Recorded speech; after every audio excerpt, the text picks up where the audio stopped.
Hello everyone, YCT के official channel पर आप सभी का स्वागत है। ये सामने बोर्ड पे आपको दिख रहा होगा एक स्लाइड लगी हुई है जिसमें ये सिलेक्शन बैच आपको दिया जा रहा है। ये पेड कोर्स है हमारे यहाँ और ये जो है 1499 रुपए में है। अभी जो है 50% ऑफ है ये, और ये सभी ए और जेई के लिए यूजफुल होगा। इसमें क्या है, ये बैच जो है पेड है और ये टोटल है और सब्जेक्ट वाइज भी आपको मिलेगा। इसमें सब्जेक्ट वाइज जो है बिल्डिंग मटेरियल अभी चल रहा है, उसकी प्राइस है 99। तो आप यहां से बैच को परचेज कर सकते हैं। और अगर कोई आपको इंक्वायरी लेनी है तो ये व्हाट्सएप नंबर दिया गया है और ये बारकोड से आप यहां से एप्लीकेशन डाउनलोड कर सकते हैं। यूथ पब्लिकेशन ऑफिशियल के नाम से आपको यहां पे मिल जाएगा। नेक्स्ट स्लाइड आप देखिए।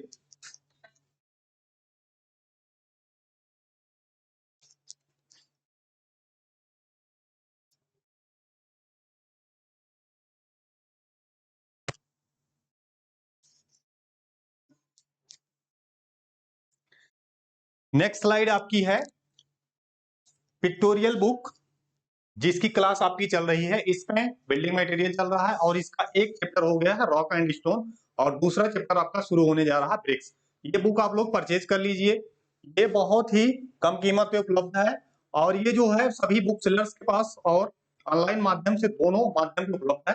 तो आप बुक सेलर से परचेज कर सकते हैं तो ऑनलाइन प्लेटफॉर्म से कहीं से भी परचेज कर सकते हैं और इसको आप लेके इसी में कुछ चीजों का करेक्शन भी कर सकते हैं क्लासेज का।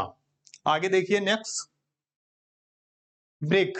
आपके यहाँ स्टोन की क्लास हो चुकी है, तो वो भी क्या था, सॉलिड मटेरियल था। बिल्डिंग मटेरियल में क्या है, सॉलिड मटेरियल होगा। एक कौन सा मटेरियल होगा, सॉलिड मटेरियल।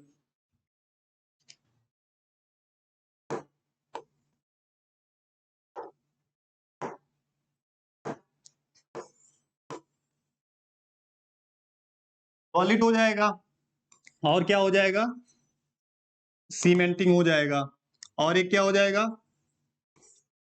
प्रोटेक्टिव। तो सॉलिड में आपके यहाँ क्या चल रहा था, स्टोन, और उसके बाद क्या मिलेगा आपको, ब्रिक। इसी से आप सीमेंटिंग पदार्थ इसी में मिक्स करके बिल्डिंग तैयार कर लेंगे। तो ये आपका स्टोन है, इसकी शेप और साइज आपको दिख रही होगी। इसकी शेप क्या है आपके यहाँ, क्यूबाइड। क्यूबाइड का मतलब क्या है, घनाभ। ये आपका शेप कैसा होगा, क्यूबाइड शेप का होगा। और इसकी लंबाई चौड़ाई ऊंचाई आपको दिखाई गई है, इसमें साइज दी गई है। अच्छा एक बात बताइए, आपके यहाँ मान लीजिए स्टोन अवेलेबल था तो ब्रिक की ऐसी क्या जरूरत पड़ गई कि ब्रिक को आपको लाना पड़ा। ब्रिक की जरूरत इसलिए पड़ी क्योंकि आपके यहाँ क्या है, प्लेन्स भी हैं और पर्वतीय पठार हैं, सब चीजें हैं। और क्या होगा, मैदानी क्षेत्रों में आपके यहाँ स्टोन आसानी से अवेलेबल नहीं है, तो वहां क्या करेंगे आप, स्टोन ये ब्रिक का यूज करेंगे। पर्वतीय क्षेत्रों में तो मान लीजिए अवेलेबल है, तो पहला कंडीशन उसमें क्या मिलेगा आपको कि पर्वतीय क्षेत्रों में अवेलेबल है, मैदानी इलाकों में आसानी से अवेलेबल नहीं है, तो क्या करेंगे आप, ब्रिक की कंडीशन में को लेके आएंगे। ये हो गई पहली चीज। और आरसीसी एंड स्टील जो है ज्यादा ड्यूरेबल है किसकी तुलना में, स्टोन की तुलना में। और एक कंडीशन और है, अगर स्टोन की वॉल है तो मिनिमम थिकनेस कितनी होगी उसकी, स्टोन वॉल में ये मिनिमम थिकनेस कितनी होगी, 35 सेंटीमीटर। तो इसमें क्या होगा, आप कभी भी अगर पार्टीशन वॉल देना चाहेंगे, मान लीजिए वॉल की मैक्सिमम मोटाई तो आप कुछ भी दे लेंगे, लेकिन उसमें क्या है, अगर मिनिमम मोटाई आपकी वॉल को देनी हो तो क्या करेंगे, वो अवेलेबल नहीं हो पाएगा। तो प्रॉब्लम यहाँ आ रही थी कि पार्टीशन वॉल अगर आपको देनी है, पतली दीवार देनी है, उससे भी प्रॉब्लम आ रही थी। तो क्या किया आपने, इसको बना लिया ब्रिक को। ब्रिक क्या है, होमोजीनियस मटेरियल है ये क्या होगा, होमोजीनियस होगा। इसकी स्ट्रेंथ क्या होगी, हर जगह पे बराबर होगी। इसमें दिया गया है शेप और साइज, सब कुछ चीजें दी गई हैं। आपको ये समझ में आ गया कि स्टोन की जगह पे ब्रिक को क्यों लाया गया। अब क्या है, इसकी साइज क्या होगी, दो टाइप की होगी, एक मॉडुलर होगी, एक नॉन मॉडुलर होगी। तो मॉडुलर में साइज आपको क्या मिलेगी, यहां पे देखिए साइज ऑफ ब्रिक दिया गया है। स्टैंडर्ड, इसी को क्या कहेंगे, स्टैंडर्ड या मॉडुलर साइज ऑफ ब्रिक। तो क्या होगी ये 19 गुणे 19 गुणे 19 गुणे 9 गुणे 9, ये हो जाएगी आपकी साइज हो जाएगी। तो इसमें क्या होगा आपके यहाँ जब भी कभी मसाला आप यूज कर देंगे तो मसाले या मोर्टार की थिकनेस कितनी मानी जाती है 1 सेंटीमीटर। मोर्टार थिकनेस जो ली जाएगी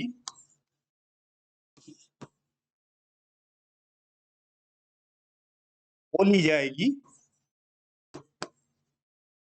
1 सेंटीमीटर। ये कितनी मोटाई की ली जाएगी 1 सेंटीमीटर की ली जाएगी। तो कभी भी अगर ये पूछा गया कि मान लीजिए स्टैंडर्ड ये आपके यहाँ मॉडुलर साइज तो ये हो गई, और क्या होगी nominal size of modular brick. तो मसाले की साइज आप इसमें ऐड कर देंगे और क्या हो जाएगी 20 10 और 10, ये सेंटीमीटर में हो गई। तो ये क्या हो गई आपके यहाँ मॉडुलर ब्रिक हो गई। और नॉन मॉडुलर में क्या होगी ट्रेडिशनल। ट्रेडिशनल का मतलब ये है जैसे कोई भी ट्रेंड चल रहा है आपके यहाँ हेयर स्टाइल है, कपड़े की स्टाइल है, या आपके यहाँ जैसे साउथ वेस्ट नॉर्थ ईस्ट यहाँ पे क्या है खाने का पैटर्न अलग है, तो क्या है ट्रेडिशन एक तरीके का, तो क्या है ट्रेडिशनल है। ट्रेडिशनल का मतलब प्रचलित जो चीजें प्रचलन में है अभी उसको क्या कहेंगे आप ट्रेडिशन। तो नॉन मॉडुलर में क्या आएगी ट्रेडिशनल साइज ऑफ ब्रिक। तो ये क्या हो जाएगी आपके यहाँ 23 11 और 7, इसको 7 या 7.3 यहाँ पे लिखा गया, कुछ भी लिखा गया, इसमें आप इसको इंच में लिख लीजिए, ये सेंटीमीटर में है। तो ये क्या होगा 9 4 3 8, ऐसे याद भी कर लेना भाई ठीक, और 2 3 4, ये किस में मिल जाएगी आपको इंच में मिल जाएगी। 9 4 3 8, ये 7 नहीं होगा 8 हो जाएगा, 2 3 4, ये आपको याद रहेगा, याद करने के लिए हमने इसको बता दिया ऐसे ही। और इसमें क्या होगा जब आप इसको मसाले के साथ देखेंगे तो क्या मिलेगी साइज आपको यहाँ पे nominal traditional size of brick कितनी हो जाएगी ये 23 11 4 और 7 6। तो इसमें क्या मिल जाएगा आपके यहाँ 9 और ये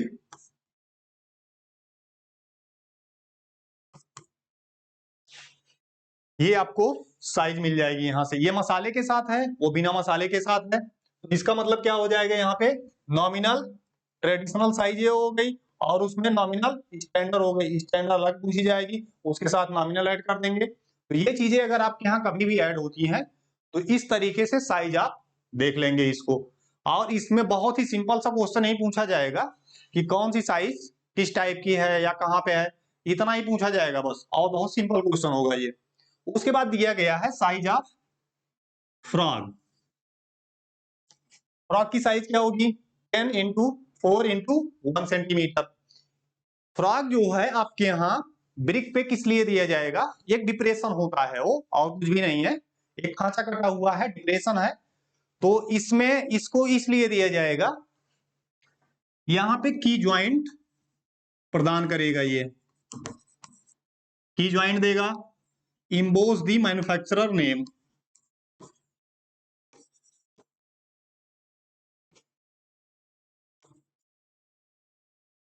मैन्युफैक्चरर नेम हो जाएगा, निर्माता का नाम आप लिख सकते हैं इस पे। और क्या करेगा ये की ज्वाइंट में क्या करेगा ये आपके यहां सीयर एंड लैटरल सपोर्ट,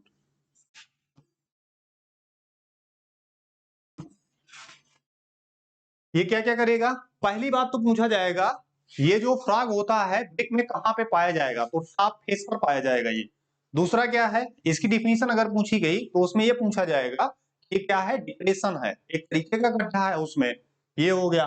और फ्रॉग से एक क्वेश्चन आएगा ये क्या है क्या प्रदान करता है की ज्वाइंट, और कैसा सीयर एंड लैटरल सपोर्ट प्रदान करेगा अगर ये की ज्वाइंट रहेगी। और दूसरा क्या है इम्पोज दी मैन्युफैक्चरर नेम, जैसे इसमें क्या करेंगे आप निर्माता का नाम लिखेंगे भाई, जैसे उसमें क्या है यहाँ पे कोड के अकॉर्डिंग क्या होगा स्टैंडर्ड ब्रिक होगा, और ऐसे ही प्रचलन में भट्टा मालिक क्या कर देगा ट्रेडिशन बना देगा कोई भी, तो क्या करेगा अपना नाम भी लिख देगा उस पे, तो नाम लिख देगा कुछ भी लिख देगा।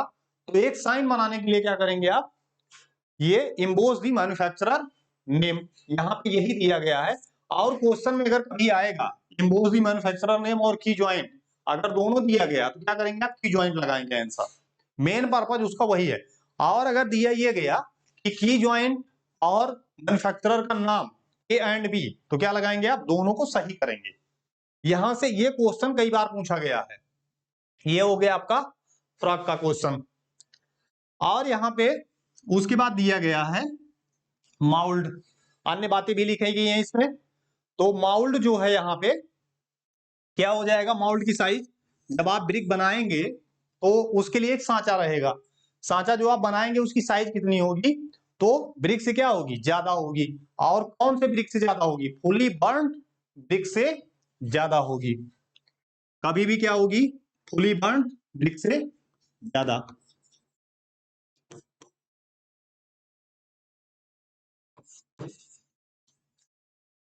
इंटरनल माउल्ड साइज जो होगी, बाहर वाले से आपको नहीं लेना है कितनी मोटाई की लकड़ी दी गई है, स्टील दी गई है उस पे, तो इंटरनल साइज ही देना है आपको। इंटरनल साइज के अकॉर्डिंग अगर पूछा जाएगा इंटरनल साइज ऑफ माउल्ड क्या होगी, तो greater than fully burned brick, इसकी साइज फुली बर्न्ड ब्रिक से ज्यादा होगी। एक क्वेश्चन ये, और एक क्वेश्चन इसमें पूछा जाता है कभी कभी, लिटिल लार्जर,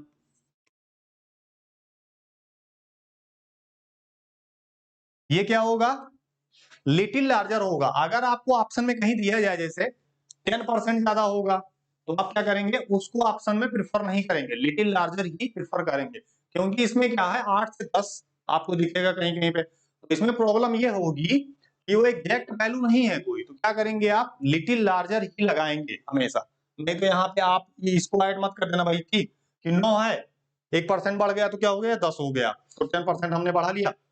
तो कभी भी अगर ऑप्शन आए तो आपको क्या करना है, लिटिल लार्जर ही लगाना, कोई परसेंटेज वैल्यू नहीं देनी है। और क्या पूछा गया, एवरेज वेट ऑफ ब्रिक, ये क्वेश्चन पूछा भी गया, ब्रिक का एवरेज वेट क्या होगा, तो 3 kg होगा आपका। और डेंसिटी भी पूछी गई है 1600 से 1900 kg पर metre cube. Modulus of elasticity अभी तक नहीं पूछी गई है, और स्पेसिफिक ग्रेविटी ऑफ ब्रिक भी नहीं पूछी गई है 1.6 से 1.9। अच्छा, इसके पहले स्टोन में क्या थी, 2.5 से 3, तो ज्यादा भारी था। स्टोन की जो थी वो स्पेसिफिक ग्रेविटी 2.6 से 2.9 थी, और ये ब्रिक की कितनी है, 1.6 से 1.9। अगर आपको तुलना कभी कराई है कौन सा भारी होगा, तो आपको ये समझ में आ जाना चाहिए कि स्टोन और ब्रिक में भारी कौन सा होगा, आपका स्टोन होगा। यहां से इतने क्वेश्चन आपको मिल जाएंगे। कितने क्वेश्चन हमने बताए आपको, साइज के बताए, कौन कौन सी साइज होगी, और माउल्ड का क्वेश्चन बताया, और फ्रॉक का क्वेश्चन बताया। और जैसे आपके यहाँ क्या होगा, आपको ये नहीं समझ में आ रहा होगा कितनी साइज दी हुई है सब, जैसे स्टैंडर्ड है, मॉडुलर है या ट्रेडिशनल है, तो इसमें आपको अगर कभी दिया जाएगा एस्टीमेट वगैरह में, तो उसमें स्पष्ट लिखा रहेगा कि आप कौन सी ब्रिक यूज करें, एस्टीमेट में ही बता दिया जाएगा, आप ट्रेडिशनल यूज करिए या क्या करिए, स्टैंडर्ड यूज करिए। तो आपको कंफ्यूज नहीं होना कि हमको कौन सा यूज करना कहाँ पे, तो आपको ये सब बताया जाएगा पहले से ही इंजीनियरिंग में। अब आ गया यहाँ पे इंपॉर्टेंट इंग्रेडिएंट। इन्होंने कहा आप ब्रिक को मान लीजिए साइज बता दिए, सब कुछ बता दिए, लेकिन इसको बनाएंगे कैसे, इंग्रेडिएंट क्या होगा इसका। तो इंग्रेडिएंट में आपके यहाँ दिया गया है सिलिका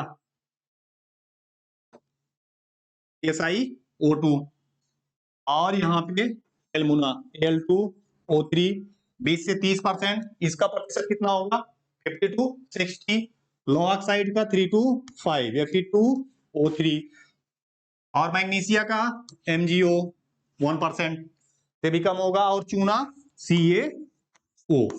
अब इसमें क्या होगा, ब्रिक कैसे बनेगी, तो यही इंग्रेडिएंट आपको दिया गया है। ब्रिक बनने के लिए क्या चाहिए आपको, क्ले चाहिए बनाने के लिए। तो ये जो क्ले है इसके कंपोनेंट क्या है, ये सब कंपोनेंट है। क्ले का कंपोनेंट सिलिका है, एल्मुना है, और मेन कंपोनेंट क्या होगा क्ले का, एल्मुना मेन कंपोनेंट होगा। तो इतनी सब चीजें थी उसमें क्ले में, तो आपने क्या किया, उसको एक प्रॉपर इंग्रेडिएंट दे दिया जिससे क्या करेंगे आप ब्रिक को बना सके। ये मैनमेड स्ट्रक्चर है भाई, ठीक, एक तरीके से मैनमेड है। इसमें क्या होंगी, सब चीजें आप फिक्स कर देंगे। जैसे स्टोन था उसमें आपको प्रॉब्लम हो रही थी, कहाँ पे स्टैंड डिस्टर्ब हो जाएगी, कहीं पे कम कहीं पे ज्यादा, तो इसमें क्या है सब कुछ चीजें आपको मैनेज करनी है। तो इसमें परसेंटाइल क्या करेंगे, सबका फिक्स कर देंगे, किससे स्ट्रेंथ आएगी, किससे क्या मिलेगा, तो ये इतना इतना आपको देखने को मिलेगा। इसमें क्या पूछा जाएगा आपसे बार बार कि परसेंटेज कितना होगा, किसको क्या घटा देंगे, क्या इफेक्ट पड़ेगा, बढ़ा देंगे तो क्या इफेक्ट पड़ेगा। तो इसमें जो है कभी कभी पूछा गया है, आगे देख लीजिए फिर बताते हैं इसका क्वेश्चन। अब देखिए सिलिका, इन्होंने कहा अगर सिलिका होगी उसमें तो क्या वर्क करेगी और कैसे करेगी, ये सब दिखाया गया। सिलिका क्या करेगी, श्रिंकेज और क्रैकिंग को कम करेगी। एल्मुना की तुलना में ये क्या करेगी, कम वाटर एब्जॉर्ब करेगी, तो कम पानी निकलेगा, तो श्रिंकेज और क्रैकिंग क्या होगी, इसमें कमी होगी। और सिलिका क्या करेगी, आकार को प्रदान करेगी और स्ट्रेंथ को। एक चीज आप सिंपल से देख लीजिए, अगर सिविल इंजीनियरिंग में कहीं भी एल्मुना का कॉन्सेप्ट आया तो क्या करेगी, वो प्लास्टिसिटी प्रदान करेगी, और सिलिका हमेशा क्या करेगी, आपको स्ट्रेंथ प्रदान करेगी। कहीं भी होगा, सिंपल सा एक कॉन्सेप्ट है, सिलिका अगर कहीं भी है तो क्या करेगी, स्ट्रेंथ प्रदान करेगी। ज्यादातर केसेज में ही होगा, कहीं अगर डिस्टर्ब हो गया थोड़ा बहुत तो अलग है, नहीं तो सब कुछ यही दिखेगा आपको, ठीक है। और एल्मुना क्या करेगी, प्लास्टिसिटी। प्लास्टिक का मतलब ये नहीं कि फाइबर ले लिया प्लास्टिक, प्लास्टिसिटी का मतलब या प्लास्टिक का मतलब ये है कि उसको आप आसानी से किसी भी शेप और साइज में ढाल सकें, ये है आपकी प्लास्टिसिटी। ऑयल में आपको ये बहुत ज्यादा मिलेगी प्लास्टिसिटी। तो यहाँ पे क्या करेगा सिलिका, श्रिंकेज और क्रैकिंग को कम करेगा, आकार और स्ट्रेंथ भी प्रदान करेगा। और अगर अधिकता होगी इसकी, अब ये कह रहे हैं अगर ये अधिक हो गया तो क्या करेगा, ब्रिक क्या हो जाएगी, ब्रिटल हो जाएगी। और क्या हो जाएगी, loss of cohesion. Loss of cohesion क्यों हो जाएगा, जैसे आप क्या करिए, सिलिका ले लीजिए मुट्ठी में, ऐसे पकड़ लीजिए, वो बंधेगी नहीं भाई, ठीक, ऐसे ही छोड़ देंगे सब कुछ गिर जाएगी वो, तो लॉस ऑफ कोहेजन, वो बांध नहीं पाएगा अपने आप को। तो अगर अधिकता हो गई, जितना परसेंटाइल उसका दिया अगर उससे ज्यादा हो गया तो क्या होगा, ब्रिक आपकी ब्रिटल हो जाएगी, और क्या हो जाएगा, लॉस ऑफ कोहेजन हो जाएगा। ये दो क्वेश्चन काफी ज्यादा पूछा गया। और क्या करेगा, क्रैकिंग और श्रिंकेज को रोकेगा। सिलिका के कण जो है, यहाँ पे लिखा गया पानी को एब्जॉर्ब नहीं करता, वाटर एब्जॉर्ब नहीं करता, तो क्या है, अवरोधकता में वाटर वो एब्जॉर्ब नहीं करता, तो वाटर के प्रति क्या है, थोड़ा सा अच्छा है, वो अवरोधकता बनी रहेगी। और दूसरा क्या है, अगर सिलिका की कमी हो गई, इन्होंने अधिकता एक बार बताई, एक बार क्या करेंगे अब, क्या कमी, कमी अगर हो गई तो क्या होगी, स्ट्रेंथ घट जाएगी, क्योंकि स्ट्रेंथ किससे मिल रही थी, सिलिका से, ये कम हो गई। इसका मतलब ये नहीं है कि कम कर दिए क्या हो गया, अगर ये कम हो गया तो हो सकता है एल्मुना बढ़ गई होगी, स्ट्रेंथ आपकी कम हो गई। और ईंट में क्या करेगा, ये संकुचन कर देगा। जब ये कम हो गई तो सामर्थ्य तो घटी, लेकिन एल्मुना मान लीजिए अगर बढ़ गई, वाटर को ज्यादा एब्जॉर्ब कर लेगी, और जब सूखेगी तो वाटर निकल जाएगा और संकुचन बढ़ जाएगा। तो यहां से क्वेश्चन जो पूछा जाएगा सिलिका से, पहला क्वेश्चन ये पूछा जाएगा कि कंटेंट इसका कितना होगा, तो कितना होगा, 50 से 60, 50 to 60 परसेंटाइल। और क्या होगा, श्रिंकेज और क्रैकिंग को कम करेगा। ब्रिक और अधिक हो गई तो ब्रिक ब्रिटल हो जाएगी, कम, और क्या होगा, लॉस ऑफ कोहेजन हो जाएगा। और अगर कम हो गई तो क्या हो जाएगा, संकुचन हो जाएगा और स्ट्रेंथ कम हो जाएगी। अब आइए एल्मुना देखिए, यहाँ पे सिलिका के कणों को आपस में बांधने का गुण रखती है। जैसे आपने क्या किया, सिलिका तो ले लिया, आप उसको बांधेंगे कैसे, तो किससे बांधेंगे, एल्मुना से, क्योंकि इसमें क्या है, प्लास्टिसिटी का गुण है, तो यही बांधेगी उसको। एल्मुना के सूखने तथा पकने पर ईंट में संकुचन होता है, भाई वाटर ज्यादा फाइन पार्टिकल है, तो क्या करेगी, वाटर को ज्यादा एब्जॉर्ब करेगी, तो सूखने तथा पकने पर संकुचन ज्यादा होगा। अब अधिकता से क्या होगा, संकुचन होगा और दरार पड़ेगी।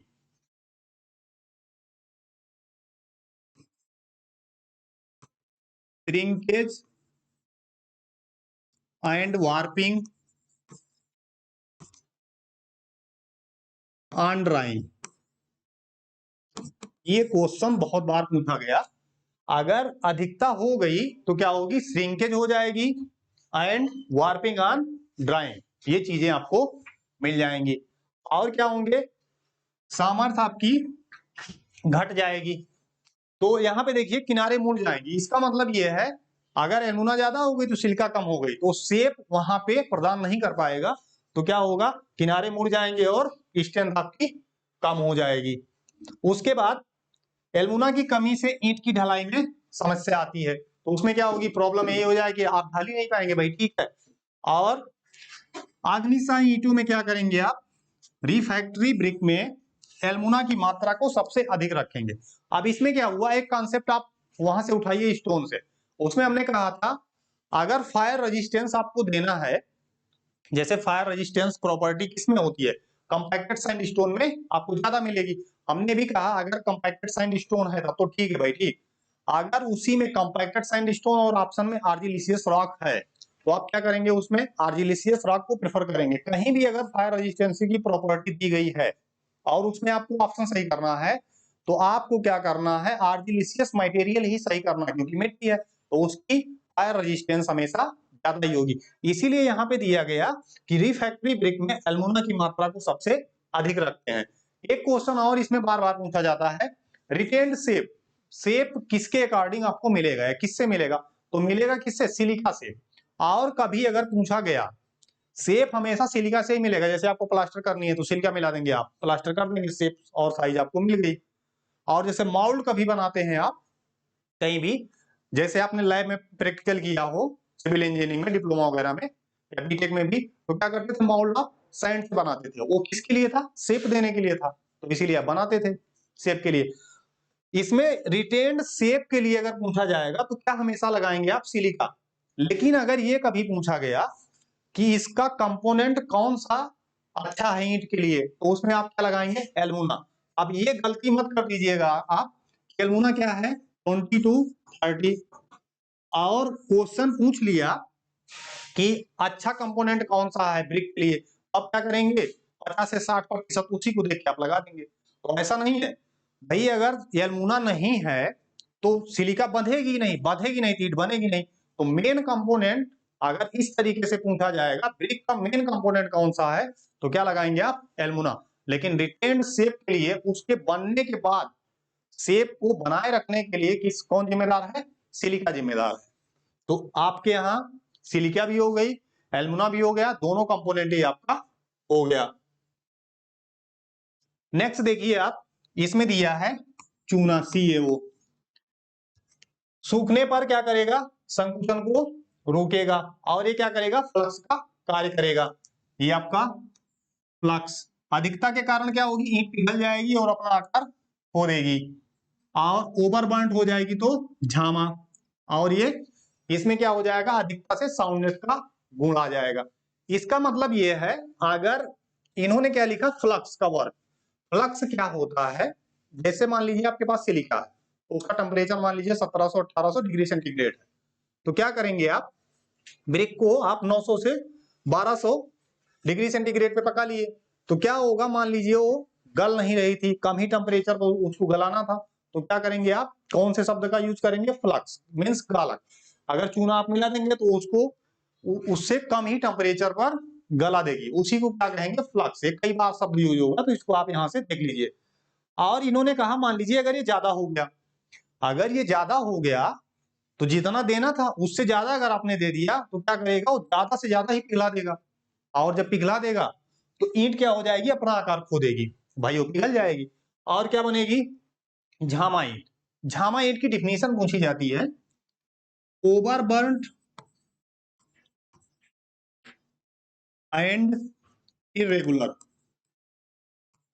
क्या होगा, ये ओवरबर्न्ट होगी और इरेगुलर शेप की जो ब्रिक होगी उसी को क्या कहेंगे आप, झामा ब्रिक। और इसको क्या करेंगे आप, कहीं भी ऐसे जैसे बिल्डिंग में यूज नहीं करेंगे, उससे प्रॉब्लम क्या हो जाएगी, इरेगुलर शेप हो गया तो मसाला ज्यादा लगेगा, और स्ट्रेंथ तो इसकी बहुत ज्यादा होती है, लेकिन क्या होगा, आप इससे शेप एंड साइज नहीं दे पाएंगे, वॉल वगैरह में प्रॉब्लम होगी, तो इसको आप क्या करते हैं, ब्लास्ट वगैरह के रूप में यूज कर लेते हैं। मैग्नीशिया का क्वेश्चन कई बार पूछा गया है, मैग्नीशिया में पूछा जाएगा येलो टिंट कौन प्रदान करेगा, तो पीला रंग कौन प्रदान करेगा, मैग्नीशिया। और क्या करेगा, ये संकुचन को रोकेगा, और क्या करेगा, संकुचन को रोकेगा। और यहाँ पे अगर अधिकता हो गई तो क्या हो जाएगा, इसका डीके हो जाएगा। ये क्वेश्चन एलो टिंट और प्रिवेंट श्रिंकेज, ये क्वेश्चन 2 से 3 बार पूछा गया है। डिक्टो क्वेश्चन पूछा गया है, मैग्नीशिया क्या करेगा, येलो कलर प्रदान करेगा और श्रिंकेज को कम करेगा, और अगर अधिकता हो गई तो क्या करेगा, वो डीके कर देगा, मीन्स क्षरण होने लगेगा। अधिकता या कमी का मतलब क्या है, इसमें जितना परसेंटेज है, जैसे जो हमने भैया आपको पीछे बताया, अगर उससे कम या ज्यादा होगा तो ये कंडीशन आपके यहाँ डेवलप होगी। मैग्नीशिया हो गया ये। और कभी भी जैसे अगर आपको पूछा गया आयरन ऑक्साइड क्या करेगा, तो रेड कलर के लिए रिस्पॉन्सिबल होगा। ये भी एक सदाबहार टाइप का है क्वेश्चन, देखिए। तो ये आपको क्या मिल जाएगा यहां से, रेड कलर।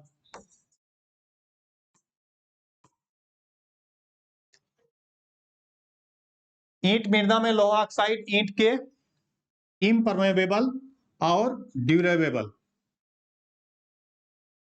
ड्यूरेबिलिटी क्या करेगा, प्रदान करेगा। इसका मतलब ये है, जैसे आपके यहाँ आयरन ऑक्साइड है, लोहा है भाई वो, ठीक, तो क्या करेगा, पिघल के वो अच्छे से उसी में मिल जाएगा, तो क्या करेगा, अपारगम्य बना देगा, उससे वाटर बाहर निकलेगा नहीं। लोहा कहीं भी होगा तो क्या करेगा, उससे आप वाटर निकाल नहीं पाएंगे, और क्या हो जाएगा, लोहे की ड्यूरेबिलिटी क्या होगी, ज्यादा होगी। इसी तरीके से आप देख लीजिए, ये क्या करता है, इन गुणों को सुधारता है। आयरन ऑक्साइड मृतिका को निम्न ताप लो हीट पर ही पिघला देता है। ये भी क्या करेगा, एज अ फ्लक्स वर्क करता है। ये क्वेश्चन हो गया। यहां से क्वेश्चन वही पूछा जाएगा, रेड कलर के लिए कौन सा रिस्पॉन्सिबल है, तो कौन सा होगा आपका, आयरन ऑक्साइड। अब इन्होंने क्या किया, आपको कंपोनेंट बता दिया, कंपोनेंट अगर ज्यादा है कम है तो किसमें किस तरीके से क्या मिलेगा या होगा।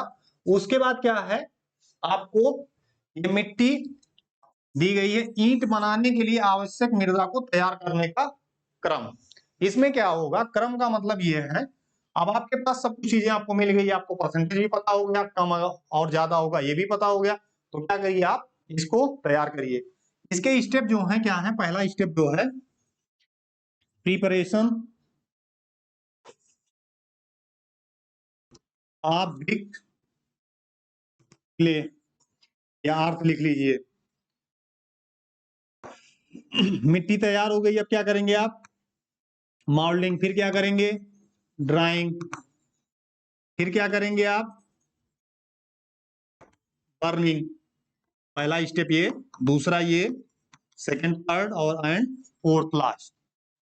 ये क्या करेंगे आप, मिट्टी तैयार करेंगे, उसके बाद जब मिट्टी तैयार हो जाएगी, आप सांचा उसका तैयार कर रहेगा, उसमें क्या करेंगे, उसको फिल कर देंगे, साइज एंड शेप मिल जाएगा, फिर क्या करेंगे आप, उसको सुखा लेंगे, वहां से लास्ट में क्या करेंगे, आप उसको जला देंगे। तो इसमें देखिए मिट्टी तैयार कैसे की जाती है, अनसोलिंग। पहला स्टेप क्या है, अनसोलिंग। 20 से 30 सेंटीमीटर की गहराई खोद के आप ऊपर से हटा देंगे, इतना हटा दिए। फिर क्या करेंगे आप, इतना हटा दिए तो उसमें ऊपर जितनी भी चीजें होंगी, बेकार चीजें, वो हट गई। अब क्या करेंगे, वहां पे खुदाई करेंगे। दूसरा स्टेप क्या है, डिगिंग, वहां से मिट्टी खोद के आपने निकाल लिया। तीसरा क्या होगा, जब मिट्टी आपने खोद के निकाल लिया तो उसको क्या करेंगे, क्लीन करेंगे। कोई भी जैसे आप यहाँ कुछ भी चीजें होंगी उसमें, मिट्टी हो गई, पेड़ पौधों की जड़ें हो गई, तो कुछ भी अगर है तो उसको निकाल देंगे। निकाल इसलिए देंगे, अगर आप जलाएंगे तो मान लीजिए गिट्टी है कहीं पे, तो उसमें प्रॉब्लम क्या होगी, यहाँ से ईंट वहां पे होमोजेनियस मिक्स प्राप्त ही नहीं होगा, तो उसमें प्रॉब्लम हो जाएगी। तो ये प्रॉब्लम ना हो तो इसको आप सब कुछ चीजें यहाँ से निकाल लेंगे। फिर क्या करेंगे, उसी मृदा को आप बाहर लेके आ गए, वहां से अशुद्धियां भी निकाल ली आपने। अब क्या करना, आपको उसको बेदरिंग करनी है। तो बेदरिंग करने के लिए एक लेयर आप लगा देंगे 60 से 120 सेंटीमीटर की परत, और उसको कुछ दिनों के बाद क्या करेंगे, आप वहां से उठा लेंगे। इसमें क्या है, जैसे कुछ चीजें अगर नहीं है, वेदर में हवा के संपर्क में सूखेगा तो बहुत सी चीजें उसमें डेवलप हो जाएंगी अपने आप, और बहुत सी चीजें निकल जाएंगी। तो 2-3 बार क्वेश्चन ये पूछा गया कि अगर अच्छी ईंट के लिए कौन सी मृदा आप यूज करेंगे, वेदर्ड या अनवेदर्ड, तो कौन सी यूज करेंगे आप, वेदर्ड क्ले को यूज करेंगे। उसके बाद क्या हुआ, ब्लेंडिंग। ईंट में जिस घटक की मात्रा कम होती है उसे मिला लिया जाता है, यह घटना क्या कहलाती है, ब्लेंडिंग। ब्लेंडिंग का मतलब यह है, जैसे मान लीजिए आपके पास मिट्टी है, आप उसको आपने चेक कर लिया किसी भी तरीके से, तो उसमें आपको लगा कि इसका परसेंटाइल ज्यादा है, इसका कम है, या यही कम है, तो उसको क्या करेंगे आप, मिला लेंगे। उस घटना को क्या कहते हैं आप, ब्लेंडिंग। और उसके ऊपर जो लास्ट में दिया गया है, इसमें आवश्यक पानी की मात्रा मिला लेंगे, और गूंथना क्या कहलाता है आपका, टेम्परिंग। इसमें आप कर लीजिए नीडिंग, नीडिंग या टेम्परिंग एक तरीके से। तो ये आपके यहाँ घटक को मिलाना क्या है, ब्लेंडिंग, और गूंथना क्या है, टेम्परिंग। नेक्स्ट देखिए आप, अब टेम्परिंग कैसे होगा, टेम्परिंग क्या होगा, मैनुअल भी होगा, और आपके यहाँ क्या होगा, और मैकेनिकल मेथड से भी होगा। तो मैकेनिकल में क्या होगा, मशीन क्या कहलाएगी, वो पग मिल, और उसके प्रोसेस को क्या कहेंगे, पगिंग कहेंगे। और यहाँ पे क्या कहलाएगी, मैनुअल से नीडिंग। यही शब्द हमने लिखा था, टेम्परिंग या नीडिंग। वहां पे ऑब्लिक इसीलिए लिखा गया था कि टेम्परिंग को क्या कह सकते हैं आप, नीडिंग। और ये मैनुअल होगा, जैसे आटा गूंथना होगा तो क्या हो गया, नीडिंग। या जैसे कुम्हार क्या करता है, वो हाथ से ही, कम मात्रा में उसके पास मिट्टी रहती है, वो हाथ से ही गूंथ लेगा, तो क्या कहलाएगा वो, नीडिंग। उसके पास मशीन है नहीं। तो ये आपका मैकेनिकल प्रोसेस जो होगा, जब मशीन से होगा, मशीन का क्या नाम होगा, पग मिल। और उसको, उसकी घटना क्या कहलाएगी, पगिंग। यहाँ पे देखिए लिखा गया होगा, यांत्रिक विधि से जिस उपकरण द्वारा गुथाई की जाती है उसे क्या कहते हैं, पग मिल। और यह प्रोसेस क्या कहलाता है, पगिंग। और श्रमिक या पशु द्वारा अगर मिट्टी गूंथी जा रही तो उसको क्या कहेंगे आप, नीडिंग। डिफिनीशन बार बार यही पूछी जाएगी कि अगर उसमें दिया नहीं रहेगा मैन मेड या ऐसे ही, उसमें डिफिनीशन दिया रहेगा, गूंथने की प्रक्रिया क्या कहलाती है, नीडिंग। ठीक। और टेम्परिंग एक बार ये पूछा गया कि पगिंग का जो प्रोसेस है वो किस तरीके से किया जाता है, तो टेम्परिंग प्रोसेस ही कहलाता है। क्वेश्चन टेम्परिंग का एक बार आया है, नहीं तो हमेशा नीडिंग नाम से ही क्वेश्चन आएगा। अब क्या करना है आपको, आपने मिट्टी भी तैयार कर ली, मिट्टी के कंपोनेंट भी आपको मिल गए। अब क्या करिए, सब कुछ इसमें माउल्ड, एक जैसे आपने मिट्टी तैयार की, क्या करेंगे फिर, माउल्ड, माउल्डिंग। माउल्ड क्या होगा, एक स्टील का होगा, एक क्या होगा, वुडन का होगा। तो बार बार यही पूछा गया कि वुडन में जैसे आप माउल्ड जो सांचा बनाएंगे वो किसका बनाएंगे, तो शीशम का बनाएंगे भाई। ठीक, लकड़ी इसमें पूछी जाती है कौन सी यूज करते हैं, तो शीशम। और स्ट्राइक, पायलट बोर्ड, ये सब आपको जानने की जरूरत नहीं है, फ्रॉग किससे काटेंगे, किससे मिट्टी हटाएंगे, ये सब बहुत इंपॉर्टेंट नहीं है। आप माउल्डिंग में देख लीजिए क्या वो टाइप की होगी, ये स्टील की होगी, वुडन की होगी। वुडन किससे बनाई जाएगी आपकी, शीशम से। ये हो गई माउल्डिंग। प्रिपरेशन ऑफ ब्रिक अर्थ हो गई, माउल्डिंग हो गई। और ये अब आपकी ड्राइंग। ड्राइंग में क्या है, इन्होंने कहा बर्निंग से पहले ईंट को तब तक सुखाया जाता जब तक इसकी नमी 2% ना रह जाए। 2% का मतलब ये है, जैसे आपने क्या किया था, टेम्परिंग या नीडिंग क्या की थी, 25 से 30% वाटर आपने मिलाया था। तो वाटर जो मिलाया तो ग्रीन ब्रिक बन गई आपकी, उसको क्या कहेंगे, ग्रीन ब्रिक। कभी कभी अगर पूछा गया कभी क्वेश्चन में, ग्रीन ब्रिक में वाटर कितना होगा, तो कितना होगा आपके यहाँ, 30 ही लिख लो भाई। ठीक, 25 से 30 या 30 ही कर लीजिए आप। तो इस पानी को क्या करेंगे आप, इतना पानी है अभी, तो इसको क्या करेंगे आप, तब तक सुखाइए जब तक वो 2% ना रह जाए। आप कैसे सुखाएंगे उसको, उसके लिए दो विधि है। ये है आपका कृत्रिम, और ये है आपका प्राकृतिक। मीन से नेचुरल, वो आर्टिफिशियल। नेचुरल में क्या करेंगे, ईंट को आप सुखाएंगे तो क्या करेंगे, 3 to 8 days but not in sun।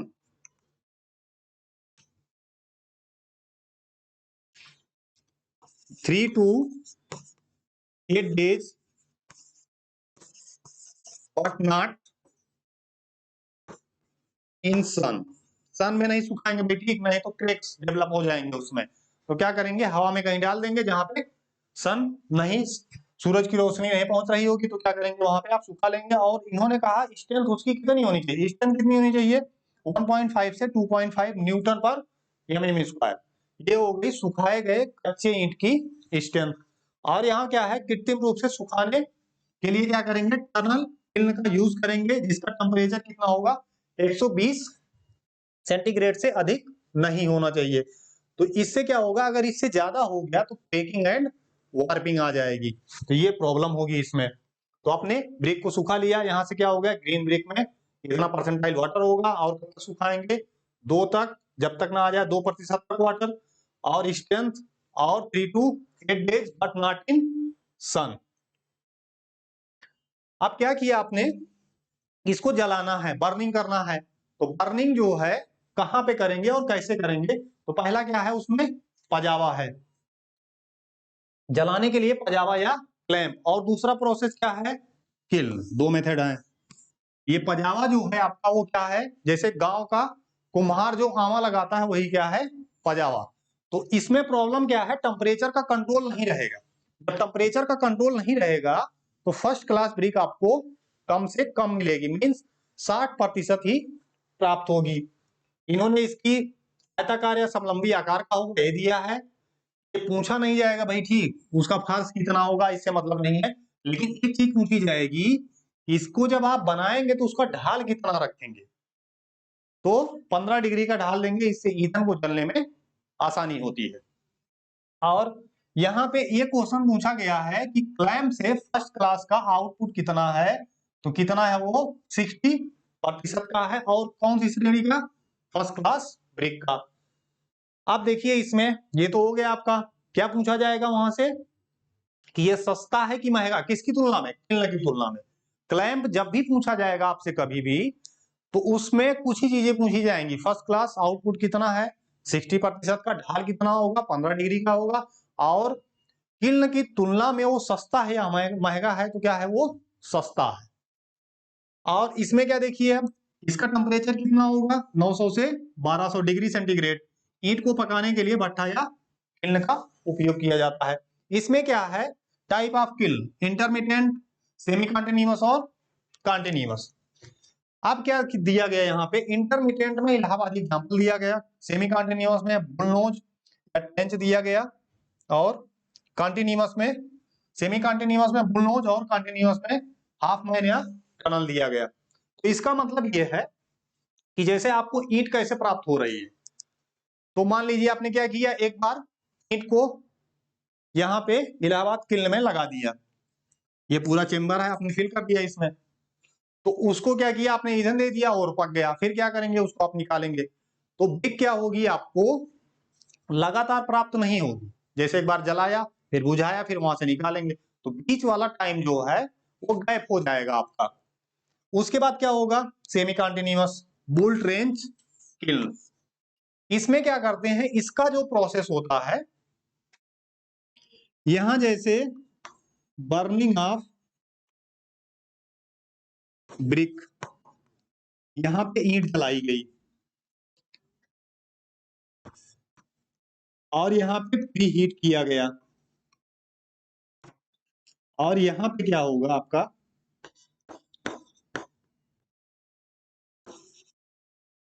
कच्चा ब्रिक कर दीजिए इसको आप। सिंपल सी लॉजिक है। जैसे यहां पे इन ऐसे मॉडल में क्या करेंगे आप, एक मान लीजिए राउंड चेम्बर है, तो उसमें कई स्टेप में क्या करेंगे आप, एक जगह ब्रिक रख दिए, फिर दूसरी जगह रख दिए, यहाँ पे आग जला दिया आपने, और ये ब्रिक पक गई, और यहां से जब ब्रिक पक गई, बर्निंग ऑफ ब्रिक, तो क्या हो गई, यहाँ जो आप रखे होंगे इस वाले चेम्बर में, वो प्री हीट हो रही होगी इसी से, और जब ये प्री हीट हो जाएगी, ये जैसे ही प्री हीट होगी आपकी, तो यहां से क्या है, यहाँ पे कच्चा वाला ईंट अभी रखा ही हुआ है, तो वो भी क्या होगा, स्टेप बाय स्टेप दिया गया, ईंट जल जाएगी, ये ठंडी हो जाएगी, इसको निकाल लेंगे, ये हीट हो रही थी, ये भी फिर जल जाएगी, इसको निकाल लेंगे, यहाँ वाला चेम्बर खाली हो जाएगा, इसमें फिर से ईंट रख देंगे, तो वो लगातार सिस्टम आपका चलता रहेगा। तो इसमें क्या आ जाएगा, वोल्ट रेंज। और आपके यहाँ क्या है, ये हाफ मैन, ये विदेशों में यूज होगा। इसकी जितनी भी चीजें हैं आपने क्या कर ली, वोल्ट रेंज में कॉपी कर ली है। ये प्रोसेस क्या किया, ये बहुत महंगा पड़ जाएगा भाई, ठीक, इसमें क्या है, ऊपर ढकी भी चीजें रहती हैं और सब कुछ चीजें रहती हैं, तो ये काफी महंगा है। और ये ट्रेंच, बुल ट्रेंच, ये मतलब जीएल से नीचे ही आपको मिलेगा, ग्राउंड लेवल से। तो इसकी बहुत सी चीजें आपने क्या कर ली है, कॉपी कर ली है, और इंडिया में यही आपको यूज देखने को मिलेगा। और ये टनल हो गया, तो टनल हो गया ये। और इसमें क्या है, 80 से 90% आपको आउटपुट मिलेगा फर्स्ट क्लास का, 80 to 90। क्वेश्चन ये भी पूछा जाएगा, इससे क्वेश्चन ये पूछा जाएगा कौन था यहाँ पे, कौन सा कंटिन्यूअस है, कौन सा कंटिन्यूअस नहीं है, और आउटपुट फर्स्ट क्लास ब्रिक का कितना होगा, 80 से 90 और इसमें 60। अब इन्होंने क्या किया, जैसे आपने क्या देखा था, यूजफुल मटेरियल तो था ही, अब क्या है यहाँ पे हार्मफुल मटेरियल भी कुछ ना कुछ ब्रिक अर्थ में होंगे। तो ये पहले स्लाइड आनी चाहिए थी, थोड़ी सी बाद में आई, बुक में स्लाइड ऐसे ही है, इसीलिए इसको पहले नहीं कराया गया। तो हार्मफुल मटेरियल कौन कौन से होंगे, पेबल्स हो गए, ग्रेवल एंड ग्रिट्स, यही इसमें दिया गया है। जैसे इसके पहले था कि आप क्या करेंगे, गिट्टी या जो भी चीजें होंगी उसको निकाल लेंगे, इसलिए निकाल लेंगे कि नहीं तो क्या हो जाएगी, कमजोर और छिद्रयुक्त, मींस होमोजेनियस मटेरियल आपका प्राप्त नहीं होगा, तो इसको आप निकाल लेंगे। आयरन पायराइट अगर है तो रंग जो है फीका हो जाएगा, और पकने पे ऑक्सीकृत के दौरान क्या हो जाएगा, वो विकृत हो जाएगा, जिसके फलस्वरूप वो ब्रिक टूट जाएगी। और अगर अल्कलीज है तो क्या होगा, क्षारीय तत्वों के कारण पिघलने लगेगी, और ईंट में क्या हो जाएगा, इफ्लोरेसेंस हो जाएगा, तो इससे प्रॉब्लम होगी। इफ्लोरेसेंस का मतलब ये है व्हाइट पैचेज हो जाएंगे continue betting and drying positions के कारण, जैसे बार बार लगातार बारिश में क्या है, ईंट भीग गई, सूख गई, फिर ईंट भीग गई, सूख गई, तो अल्कलीज अगर होगा तो वहां पे क्या होगा, सफेद दाग या धब्बा पड़ जाएगा, इसी को क्या कहेंगे, इफ्लोरेसेंस। ये क्वेश्चन बार बार आता है, अल्कलीज अगर प्रेजेंट है तो क्या आपको मिलेगा। और कार्बनिक पदार्थ अगर उपस्थित है तो जलने से क्या होंगे, जलने में तो सहायक हो गए, लेकिन क्या करेंगे, पूरी तरीके से जल जाएंगे तो सामर्थ्य घट जाएगी। जैसे कार्बनिक मैटर है, उसमें मान लीजिए आपका कंपोजिशन है कोई, तो कार्बनिक मैटर क्या हुआ, तो जल गया भाई, ठीक, तो उतने की कमी हो गई, तो आपकी ब्रिक जहां जहां पे वो जल गया वहां वहां पे कमजोर हो जाएगी, तो ये भी प्रॉब्लम ही है। चूना यहाँ पे लाइन दिया गया, चूना ढेलों के रूप में अगर उपस्थित होगा तो क्या करेगा, वायुमंडल से नमी अवशोषित करके ये फूलने लगेगा और ईंट को तोड़ देगा। इसका मतलब यह है लंप लाइम, ढेले का मतलब ये भाई ठीक चूने का, इसको क्या कहेंगे आप, लंप लाइम। चूना कभी भी यूज होगा तो किस रूप में यूज होगा, पाउडर फॉर्म में।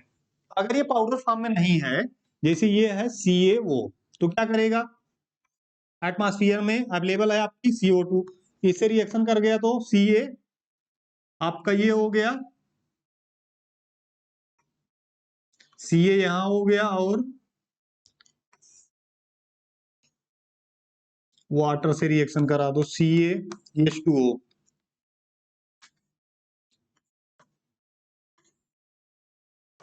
तो Ca यहां पे और OH का होल्ड पाइस, तो ये डिस्टर्ब कर देगा भाई, ठीक, जैसे ही वाटर को नमी अवशोषित करेगा, उसमें कार्बन डाइऑक्साइड नहीं अवशोषित, क्या लिखा था, जैसे ही आपका क्या करेगा, वाटर एब्जॉर्ब करेगा, तो यहाँ पे CaO है, H2O से रिएक्शन करेगा तो कार्बन का हाइड्रोक्साइड प्राप्त हो जाएगा, ये कैल्शियम का हाइड्रोक्साइड प्राप्त हो गया आपका। इससे प्रॉब्लम क्या हो गई, जैसे ही ये यहाँ पे रिएक्शन किया और वहां पे रिएक्शन कर देगा तो ये एक्सपेंड हो जाएगा, तो वहां पे ईंट आपकी बेकार हो जाएगी। और क्या है ये, सल्फर, सल्फर अगर उपस्थित है कैल्शियम और मैग्नीशियम के रूप में पाया जाएगा, और वो क्या करेगा, धब्बों को, वहां पे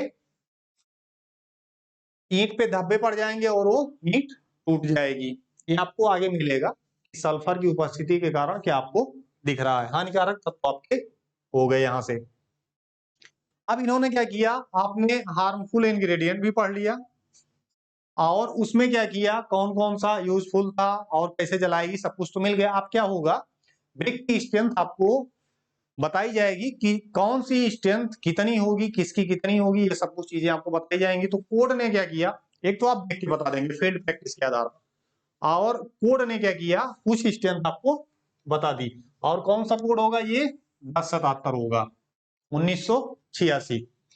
कोड जो है, मान लीजिए आपने स्टोन में अगर नहीं केयर किया हो तो ब्रिक में आपको ध्यान देना ही पड़ेगा।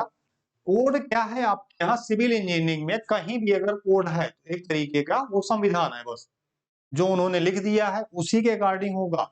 क्योंकि मजदूर या मिस्त्री तो आप है ना, इंजीनियर है, तो आप क्या करेंगे, जो चीजें आपके यहाँ लिखी पढ़ी गई हैं उसी को आप बिलीव करेंगे, क्योंकि साइंस जो है प्रूफ में ही बिलीव करेगा। तो जितनी चीजें जो लिखी गई कोड में या कोड के अकॉर्डिंग आप वही यूज करेंगे कभी भी अगर यूज करेंगे। और जितनी भी चीजें जैसे कहीं भी कोड के अकॉर्डिंग दी गई हैं आपको वही आंसर में सही करना होगा। तो इन्होंने क्लास दे दिया है, इतनी क्लास की ब्रीफ है हमारे कोड के अकॉर्डिंग, हमारा जो सिविल इंजीनियरिंग का संविधान है, और उसकी मिनिमम एवरेज जो होगी compressive strength, minimum average compressive strength इससे कम नहीं होनी चाहिए। इससे यहाँ पे जो क्लास है वही क्या है, इसकी स्ट्रेंथ है, ये न्यूटन पर एमएम स्क्वायर में है, और केजी में क्या होगी, यही बढ़ जाएगी भाई। ठीक, ये हो गई केजी पर सेंटीमीटर स्क्वायर में, ये हो गई आपकी 300, 250 हो गई। ऐसे ही आप इसको घटा बढ़ा लेंगे, ये तो आपको आता ही है। तो यहाँ पे एक, यहाँ पे 12.5 जो दिया गया है इसको आप लोग देख लीजिए।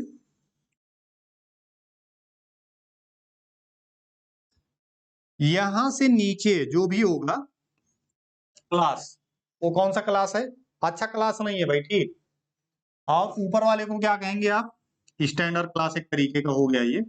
तो इसमें जो वाटर एब्जॉर्ब करेगा वो 20%, और यहाँ पे कितना कर सकता है, ये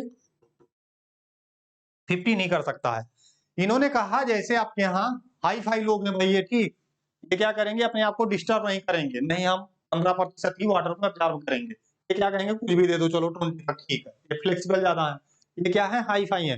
तो इन्होंने क्या किया, अगर क्वेश्चन में कभी ये पूछा जाए यहां से लेकर इससे नीचे वाटर कितना एब्जॉर्ब करेगा, 20%, क्योंकि ये क्या होगा, इसका क्लास जो है थोड़ा लो है, तो ये अच्छे इंजीनियरिंग वर्क में यूज नहीं होगा, तो ये तो चल जाएगा। लेकिन ऊपर वाला क्लास हाई फाई है, उसमें क्या होगा, वाटर कम से कम एब्जॉर्ब करेगा। क्वेश्चन जो है, एक और स्लाइड आप देख लीजिए, फिर इसको बताते हैं क्वेश्चन पूछा कैसे जाएगा। अगर क्लास वाला क्वेश्चन कोड के अकॉर्डिंग पूछा गया और पूछ लिया गया जैसे 20 या 25 का वाटर एब्जॉर्प्शन कितना होगा, तो 15।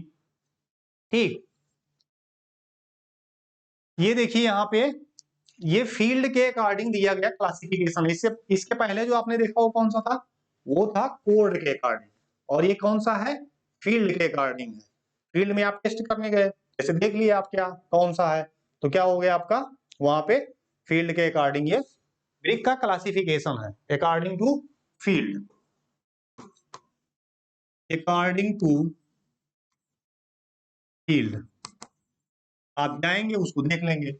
जैसे आप क्या किया, आप क्या किए, भट्टे पे गए, तो क्या किए आपने कह दिया नहीं भाई हम देखेंगे, थोड़ा कुछ ब्रिक देख लेते हैं, फिर ये वही फील्ड पे आप देख लेंगे। तो इसमें क्या है, फर्स्ट क्लास, इसका कलर कैसा होगा, डीप रेड होगा, और क्या होगी, इसका वाटर एब्जॉर्प्शन जो होगा ड्राई बेड का कितना होगा, 20%, ड्राई बेड का 20 होगा। ठीक, अभी आपने क्या किया, जैसे उसमें क्लास के अकॉर्डिंग अगर पूछा गया तो आप क्या लगाएंगे, 15 और 20, वहां से समझ गए होंगे। लेकिन इसमें फर्स्ट सेकंड थर्ड अगर पूछा गया, जैसे फर्स्ट में क्या होगा 20, सेकंड में 22, और थर्ड में 25, ये फील्ड के अकॉर्डिंग वाला स्पष्ट पूछा जाएगा। और इसमें लिखा ये रहेगा कि dry bed, saturated bed. Option क्या करेंगे आप, एग्जाम प्रेशर जैसे इतना होता है, हाल में अगर बैठे हैं आप, तो एग्जाम का प्रेशर बहुत ज्यादा होता है, उसमें क्या करेंगे आप, 20% तो देख लेंगे, लेकिन क्या करेंगे, ड्राई या सेचुरेटेड नहीं देखेंगे। तो ये बहुत माइन्यूट गलतियां हैं, लेकिन हो जाएंगी। तो क्या आपको ढूंढना है, पहले ड्राई वेट, फिर क्या ढूंढना है, 20। तो ये हो गया। इसकी कंप्रेसिव स्ट्रेंथ क्या होगी आपकी, 105 हो गई या 10.5। और ये कहाँ पे होगी, यूज फेसिंग मैसनरी, और कहाँ पे, फ्लोरिंग में या बाहरी सतहों पे यूज की जाएगी, और मेटेलिक साउंड देगी। कौन सा साउंड मिलेगा आपको, मेटेलिक साउंड मिलेगा। अब इसमें क्या क्या आपको मिलेगा, पहली बात तो स्ट्रेंथ पूछी जाएगी, और दूसरा क्या, मेटेलिक साउंड आपको मिलेगा। और यूज कहाँ पे होगा, ये अच्छी ब्रिक है तो कहाँ पे, एक्सपोज सरफेस पे लगाएंगे, मींस बाहर वाले सरफेस पे। केस मैसनरी इसलिए लिखा गया, पॉइंटिंग में आरसीसी वर्क में आप यूज कर सकते हैं, और क्या फेस मैसनरी में।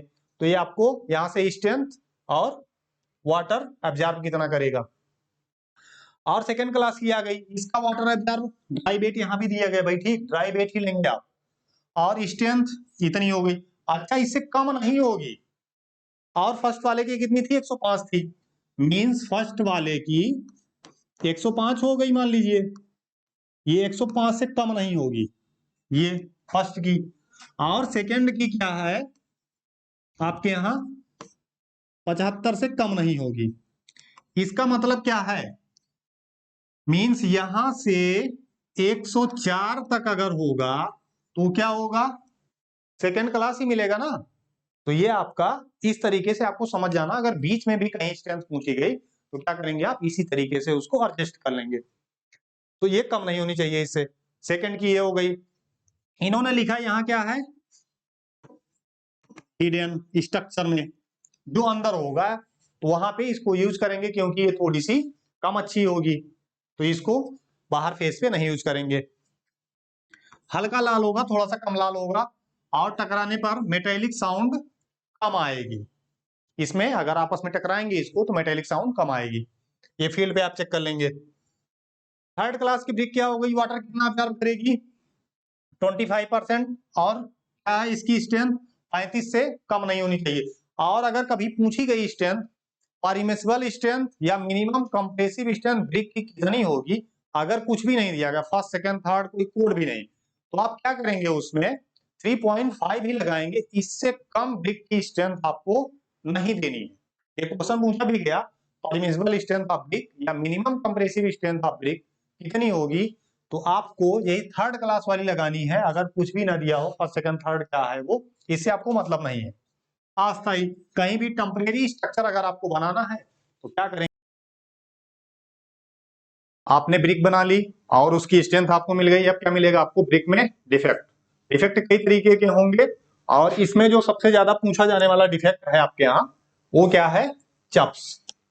ये जो चप्स होगा ये होगा क्या, जैसे आपके यहाँ गर्म ईंट होगी, उस पर बारिश का पानी अगर पड़ जाएगा तो उस पर धब्बे पड़ जाएंगे, उसी को क्या कहेंगे आप, चप्स। ये फिगर में आपको दिख रहा होगा, गर्म ईंट पर बारिश का पानी या पानी ऐसे पड़ने के कारण क्या होगा, उसकी शेप बेकार हो जाएगी, उसी को क्या कहेंगे आप, चप्स। और उसके बाद क्या मिलेगा आपको, स्पॉट्स। यहाँ पे स्पॉट्स जो होंगे, स्पॉट्स में क्या क्या होगा, इसमें लोहे के सल्फाइड जो होंगे मौजूद अगर हैं तो ईंट की सतह पर गहरे रंग के धब्बे बन जाएंगे, जो स्पॉट्स के रूप में जाने जाएंगे, देखे जा सकते हैं।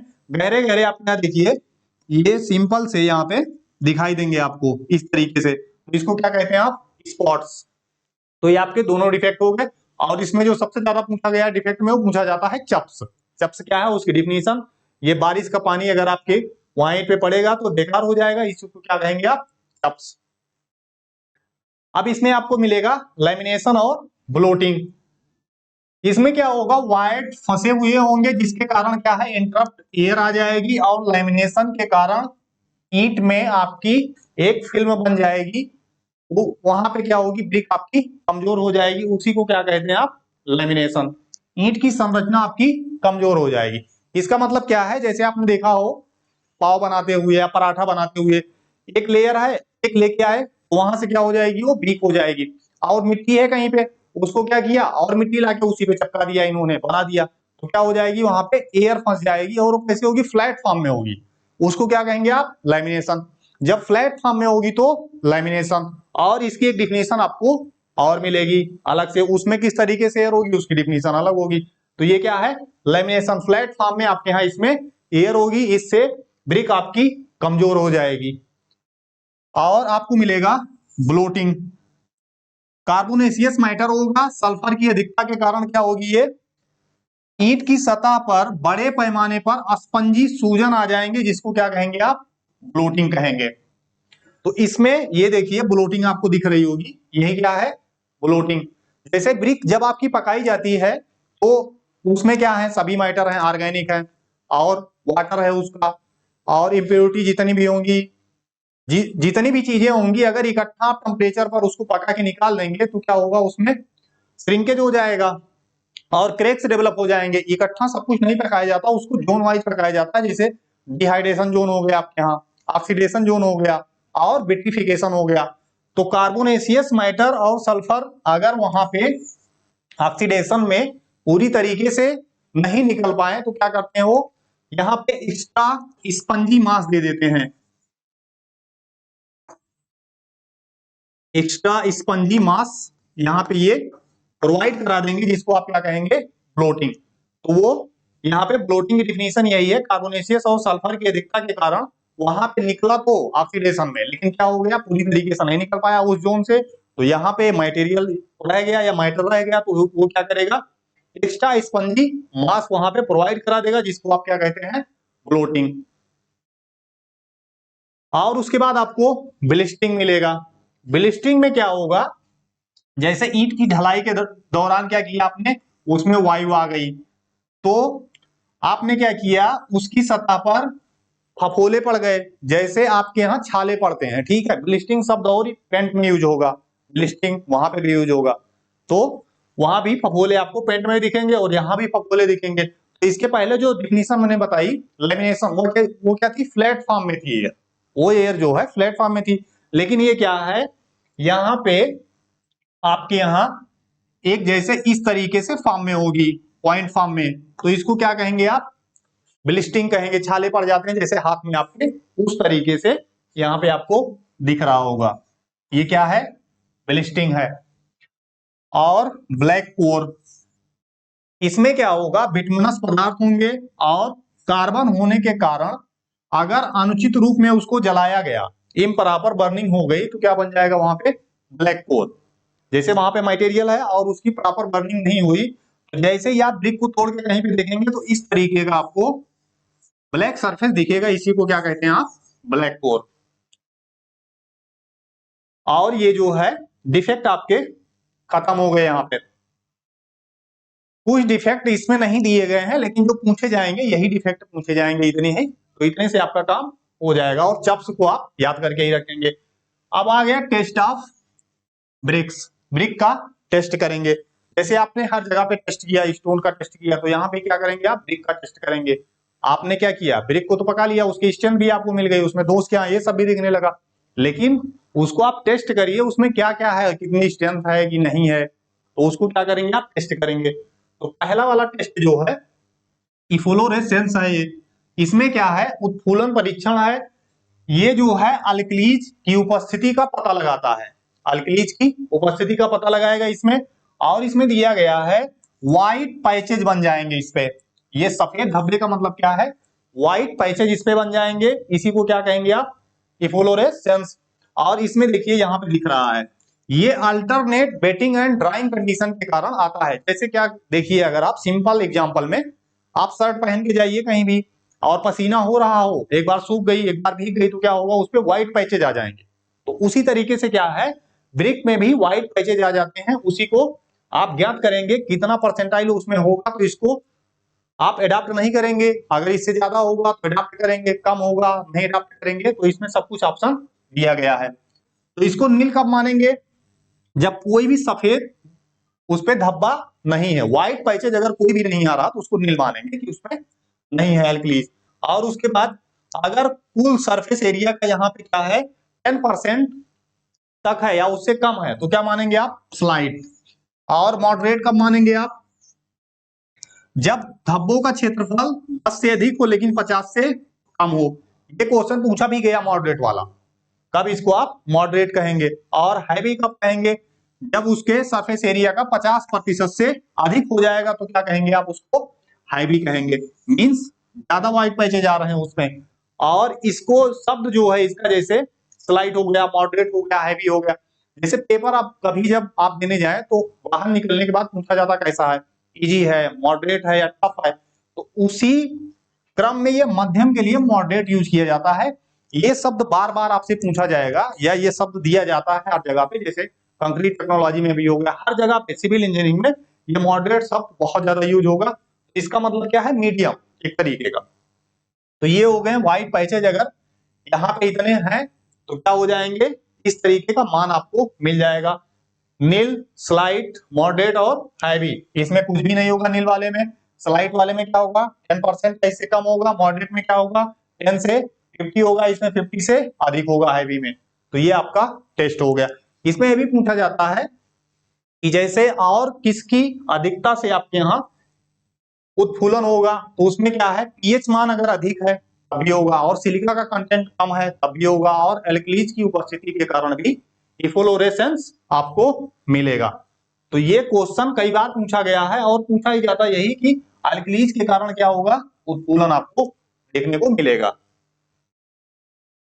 और डायमेंशन टेस्ट में आपके यहाँ, ये डायमेंशन टेस्ट हो गया।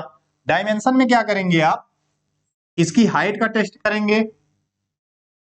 जैसे आपके यहाँ हाइट हो गई, लेंथ हो गई, विड्थ हो गई, एलबीएच को आप क्या करेंगे, टेस्ट करेंगे। उसमें टॉलरेंस जो दिया जाएगा कितना दिया जाएगा, तो इसमें लेंथ में जो है ये हो गई आपकी 20 ब्रिक एडाप्ट करेंगे यहां से। इसमें टेस्ट में जो है आप 20 ब्रिक एडाप्ट कर लेंगे और मेजरमेंट आप इसका देंगे। तो 20 ब्रिक हो गई, साइज क्या हो गई, यहाँ पे 19 हो गई, ये 380 आ गई। और ये सेंटीमीटर में टॉलरेंस कितना देंगे, प्लस माइनस 8 सेंटीमीटर। यहाँ पे सेंटीमीटर में देंगे। जब फील्ड टेस्ट प्रैक्टिस में आप देख रहे थे तो वहां एमएम में था, प्लस माइनस 3 एंड 5, वो एमएम में था, ये किस में होगा, सेंटीमीटर में। टॉलरेंस शब्द जो यूज किया जाएगा वो सर्वे में यूज किया जाएगा, आरसीसी में यूज किया जाएगा, और यहां भी यूज किया जाएगा। मतलब छूट कितनी है, आप जैसे कोई दूरी मापने गए तो मान लीजिए 100 मीटर थी, तो पॉइंट में कोई गलती कर देंगे तो टॉलरेंस है, तो ये छूट है आपके यहाँ। तो साइज इतनी बढ़ सकती है या बढ़ सकती है, प्लस माइनस दोनों लिखा गया। ये लेंथ में 8 होगी, विड्थ और हाइट में प्लस माइनस 4 होगी। और कोई भी ब्रिक होगी, मॉडलर या नॉन मॉडलर, या तो जो साइज आपके यहाँ दी जाती है, ये क्या हो गई 19, 9 और 9 की, ये हो गई। ये क्या है 19, 9 और 4 वाली साइज हो गई। कोई भी साइज होगी, टॉलरेंस क्या होगा, यही होगा, प्लस माइनस 8, और विड्थ में प्लस माइनस 4, और हाइट में प्लस माइनस 4। 20 ब्रिक ली जाएगी, उसी से आप इसको चेक कर लेंगे। और ये पूछा भी गया है मेजरमेंट के लिए, विड्थ का मेजरमेंट करेंगे, अभी लेंथ का मेजरमेंट करेंगे, तो ब्रिक कितनी ली जाएगी, 20 ब्रिक ली जाएगी। आपको देखिए क्या है, जैसे कभी आप भट्टे पे गए या किल्न पे गए तो क्या करेंगे, आप पूछेंगे भाई टेस्ट करने के लिए हमको ब्रिक दे दीजिए। जैसे आप कहीं भी दुकान पे जाइए, मिठाई की दुकान पे जाइए या पनीर लेने जाइए, तो सब ब्रिक थोड़ी ना दे देगा आपको। पनीर वाला कहेगा थोड़ा सा खा के चेक कर लीजिए, मिठाई वाला कहेगा एक पीस खा के आप चेक कर लो। तो ब्रिक वाला क्या करेगा, आपको सब ब्रिक नहीं दे देगा, ले जाइए चेक करिए कोई भी। तो क्या करेगा, कुछ ब्रिक की वहां पे मानक चीजें हैं भाई, ठीक, जितना मानक है उतना ही दिया जाएगा आपको। तो ये क्या करते हैं, इसमें थोड़ा सा आप देख लीजिए, इसमें जो आपको देंगे वो जैसे 2000 से 10,000 तक अगर आपको ब्रिक खरीदनी है तो क्या करेंगे, ये कहेंगे आप 5 ब्रिक्स हमसे ले लीजिए और इसको आप टेस्ट कर लीजिए। और 10,000 से 32,000 तक अगर आपको लेना है तो ये क्या करेंगे, कहेंगे 10 ब्रिक्स हम आपको दे देते हैं और इसको आप चेक कर लीजिए। और ये 32 से जब 50 हो जाएगा, 32 से जैसे ही 50 होगा तो क्या करेंगे आप, यहाँ पे ये आपको 15 ब्रिक्स प्रोवाइड कर देंगे, कहेंगे टेस्ट कर लीजिए और ले जाके आप देख लीजिए इसको, इसकी स्ट्रेंथ सब कुछ चीजें जो भी देखना आप देख लीजिए, और इसके बाद आप इसको परचेज कर सकते हैं। अच्छा, 2000 से कम अगर आपको ब्रिक लेनी है तो कोई ऐसा कोड ने प्रोविजन नहीं दिया है, लेकिन क्या करेंगे, हो सकता है भाई आपकी जो अंडरस्टैंडिंग है जहां पे आप गए हैं तो वो भी टेस्ट के लिए ब्रिक आपको प्रोवाइड कर सकता है, लेकिन कोड की कोई रिकमेंडेशन नहीं है। यहाँ पे कोड की रिकमेंडेशन इतनी ही है। तो इसमें जैसे कोई भी टेस्ट होगा कितने ब्रिक लिए गए हैं ये भी कभी कभी क्वेश्चन में आता है, यहां से बताने का इतना ही मतलब था। और नेक्स्ट वाला टेस्ट देखिए आप, ये हो गई कंप्रेसिव स्ट्रेंथ टेस्ट। इसमें क्या करेंगे आप, एक जो है यहाँ पे बेस प्रोवाइड करा दिया और यहां से लोड का डायरेक्शन दे दिया और लोड लगा दिया, तो कितनी ब्रिक देंगे आप, 6 ब्रिक आपने यहाँ पे ले ली। और इसमें जो मोर्टार आप भरेंगे वो क्या होगा, 1 और 3 का अनुपात होगा। और ये कभी भी दिया जाएगा तो स्टैंडर्ड सैंड दिया जाता है। जैसे वो स्पेशल टाइप की सैंड है तो वहां पे स्टैंडर्ड सैंड दिया जाएगा। इसको क्यों मसाला वहां पे भरा इन्होंने फ्रॉग में, क्योंकि उसका एरिया क्या हो गया, कम हो गया, तो स्ट्रेंथ कम आती, तो इन्होंने उसको फिलअप कर दिया मोटार से। और लोड कितना लगाएंगे, 140 केजी पर सेंटीमीटर स्क्वायर पर मिनट। ये लोड हो गया, लोड लगाने, ये आपका लोड मिल गया 140 केजी पर सेंटीमीटर स्क्वायर पर मिनट। और ये अनुपात हमेशा यही लिया जाएगा, कहीं भी स्टैंडर्ड सैंड का या मोटार भरने टेस्ट करने के लिए अनुपात लिया जाएगा तो 1 और 3 का लिया जाएगा। ब्रिक कितनी लेंगे आप, 6 लेंगे। तो ये कंप्रेसिव स्ट्रेंथ टेस्ट हो गई आपकी। उसके बाद आ गया वार्पिंग टेस्ट। वार्पिंग टेस्ट में क्या करेंगे आप, यहाँ पे ये जो है इस तरीके से खांचा कटा होगा इसमें, इसको पहले देख लीजिए क्या है। वार्पेज में स्टील या कांच की सतह पर क्या होगा, 0.5 mm के खानों में विभाजित होगा। ये जो है 0.5 mm के खानों में विभाजित है। और इस पे जो है मीजरिंग रूलर जो है ये क्या है, 60, 15 और 15, यहाँ पे 15, 60 और 15, ये mm में दिया गया है। और क्या करेंगे, इस पे बेस द्वारा मापेंगे। वारपेज परीक्षण के लिए क्या करेंगे आप, 10 ईंटों को लेंगे। इसमें क्या है, जैसे आपके यहाँ ईंट में उसका यहाँ पे किनारा जो है ये स्ट्रेट नहीं है, पूरा सीधा नहीं है, इस तरीके से है अगर, तो इसी से क्या करेंगे आप, मापेंगे। तो इसमें क्या करते हैं आप, एक फ्लैट सरफेस ले लेंगे, इसको यहाँ पे, ये आपकी ब्रिक हो गई, और फ्लैट सरफेस ले लिए, ऊपर से लगा दिया ईंट पे, और जितना वो लहर होगा उसमें वो दिखेगा फिर। और इसी को ये वाला इंस्ट्रूमेंट क्या करेंगे, उसी में ऐसे लगा देंगे इस तरीके से, तो कितना लहर है कहाँ पे वो पता चल जाएगा। तो इसी को क्या कहते हैं आप, वारपेज टेस्ट। अच्छा, इसे प्रॉब्लम क्या होगी, अगर वारपेज है ब्रिक में तो मसाला आपका ज्यादा लगेगा, और यहाँ पे स्टेट आपको वॉल नहीं प्राप्त होगी, तो इससे जो है प्लास्टर में भी प्रॉब्लम आएगी, तो हर जगह खर्चा बढ़ जाएगा, तो ब्रिक जो है वार्प नहीं होनी चाहिए, इसीलिए वारपेज टेस्ट किया जाता है। इन्होंने दिया यहाँ पे वारपेज टेस्ट क्यों करते हैं, ये तो समझ में आ ही गया होगा, क्योंकि उसमें लहर नहीं होना चाहिए, स्ट्रेट होना चाहिए कॉर्नर, और नहीं तो उससे मसाले की खपत ज्यादा हो जाएगी। अब क्या है, वाटर कितना एब्जॉर्ब करेगा, ये इसमें दिया गया है। वाटर एब्जॉर्ब के लिए क्लास 12.5, जो वाटर एब्जॉर्ब करेगा वो कितना करेगा, 20%, और इससे अधिक जो होगा इस क्लास का वो कितना करेगा, 15, इससे अधिक नहीं करना चाहिए। इसमें क्या है, जैसे कहीं भी आप देखेंगे कोई भी क्लास, जैसे अभी इसके पहले हमने जो बताया था कोड के अकॉर्डिंग जो क्लास डिवाइड किया गया, 12.5 से नीचे और 12.5 से ऊपर, वहां पे यहां तक, यहां से ऊपर 12.5 तक और उससे ऊपर। जब कोई भी जैसे हाई फाई क्लास का आदमी होगा, जैसे अधिकारी है, उसको टॉलरेंस ज्यादा पसंद नहीं है, किसी भी आधिकारिक पर्सन को आप देखेंगे तो उसमें टॉलरेंस बहुत कम मिलेगा।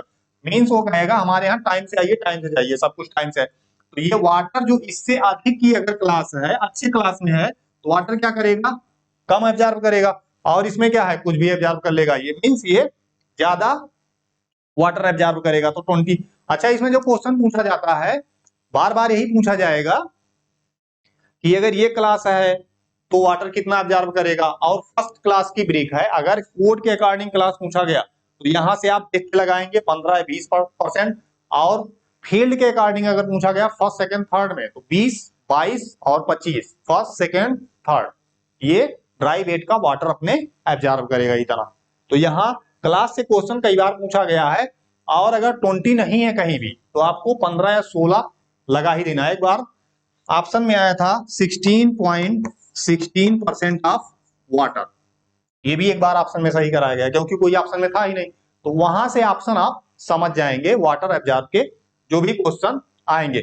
अच्छा, इसमें भी क्या थे, क्लास थे सबके, जितने भी यहाँ पे क्लास दिए गए थे सबका क्या था, ए एंड बी क्लास था, तो बी वाला और भी अच्छा होगा भाई इसी का, और ए वाला क्या होगा, ज्यादा अच्छा होगा, बी वाला क्या होगा, कम अच्छा होगा। तो इसमें अशुद्धियां ज्यादा की जा सकती हैं, इसमें कम।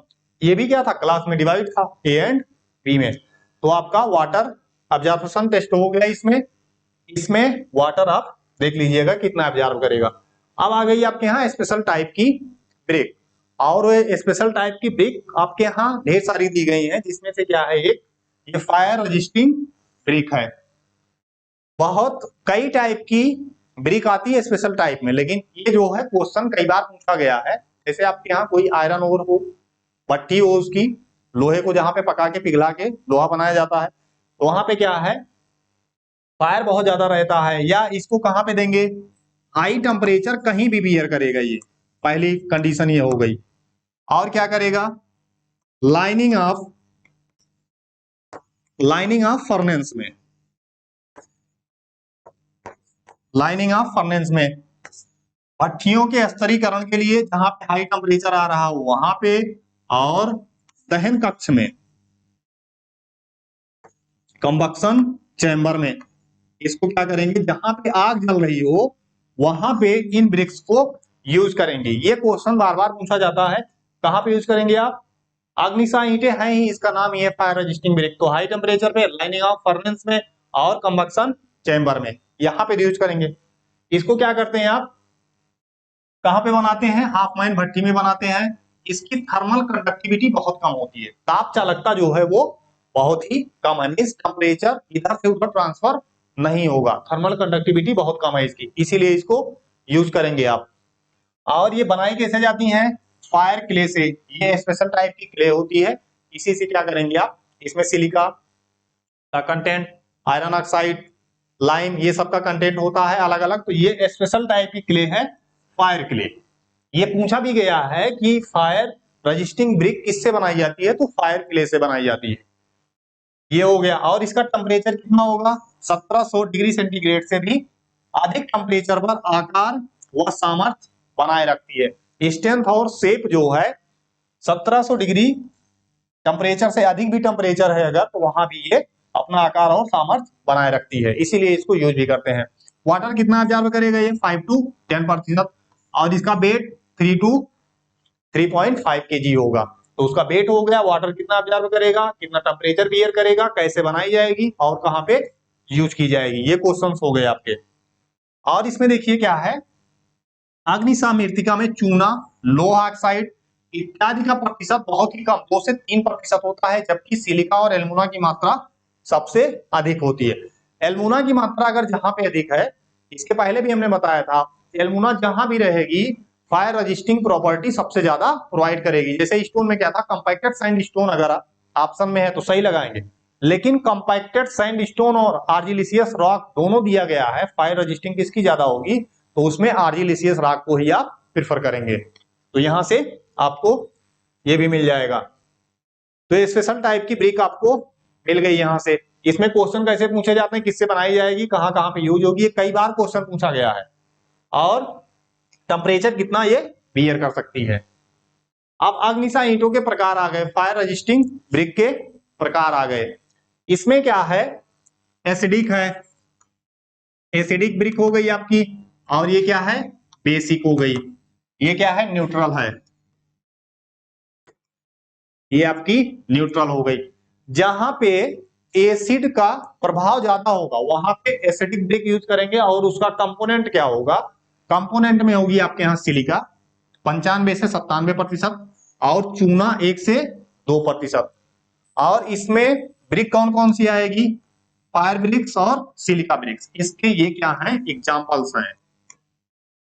तो जहां पे एसिड का प्रभाव ज्यादा होगा वहां पे ये कंपोनेंट यूज करके यहां पे एसिडिक फायर रजिस्टिंग ब्रिक बना लेंगे, और उसका कंटेंट आपको दिख रहा है, और उसके एग्जांपल इसमें पूछा जाएगा। फायर रजिस्टिंग ब्रिक कितने टाइप की होती है, तो acidic, basic and neutral, 3 types की आपको मिलेगी, और इसके एग्जांपल भी पूछे जाते हैं। एग्जांपल में अभी तक एसिडिक का नहीं पूछा गया, लेकिन बेसिक का पूछा गया है। बेसिक का पूछा गया है bauxite, B for basic, B for bauxite, ये पूछा भी गया है। तो इसका कंटेंट जो होगा, कंपोजिशन क्या होगा, मैग्नीशियम 85% होगा, कैल्शियम ऑक्साइड 25 हो गया, और सिलिका 5।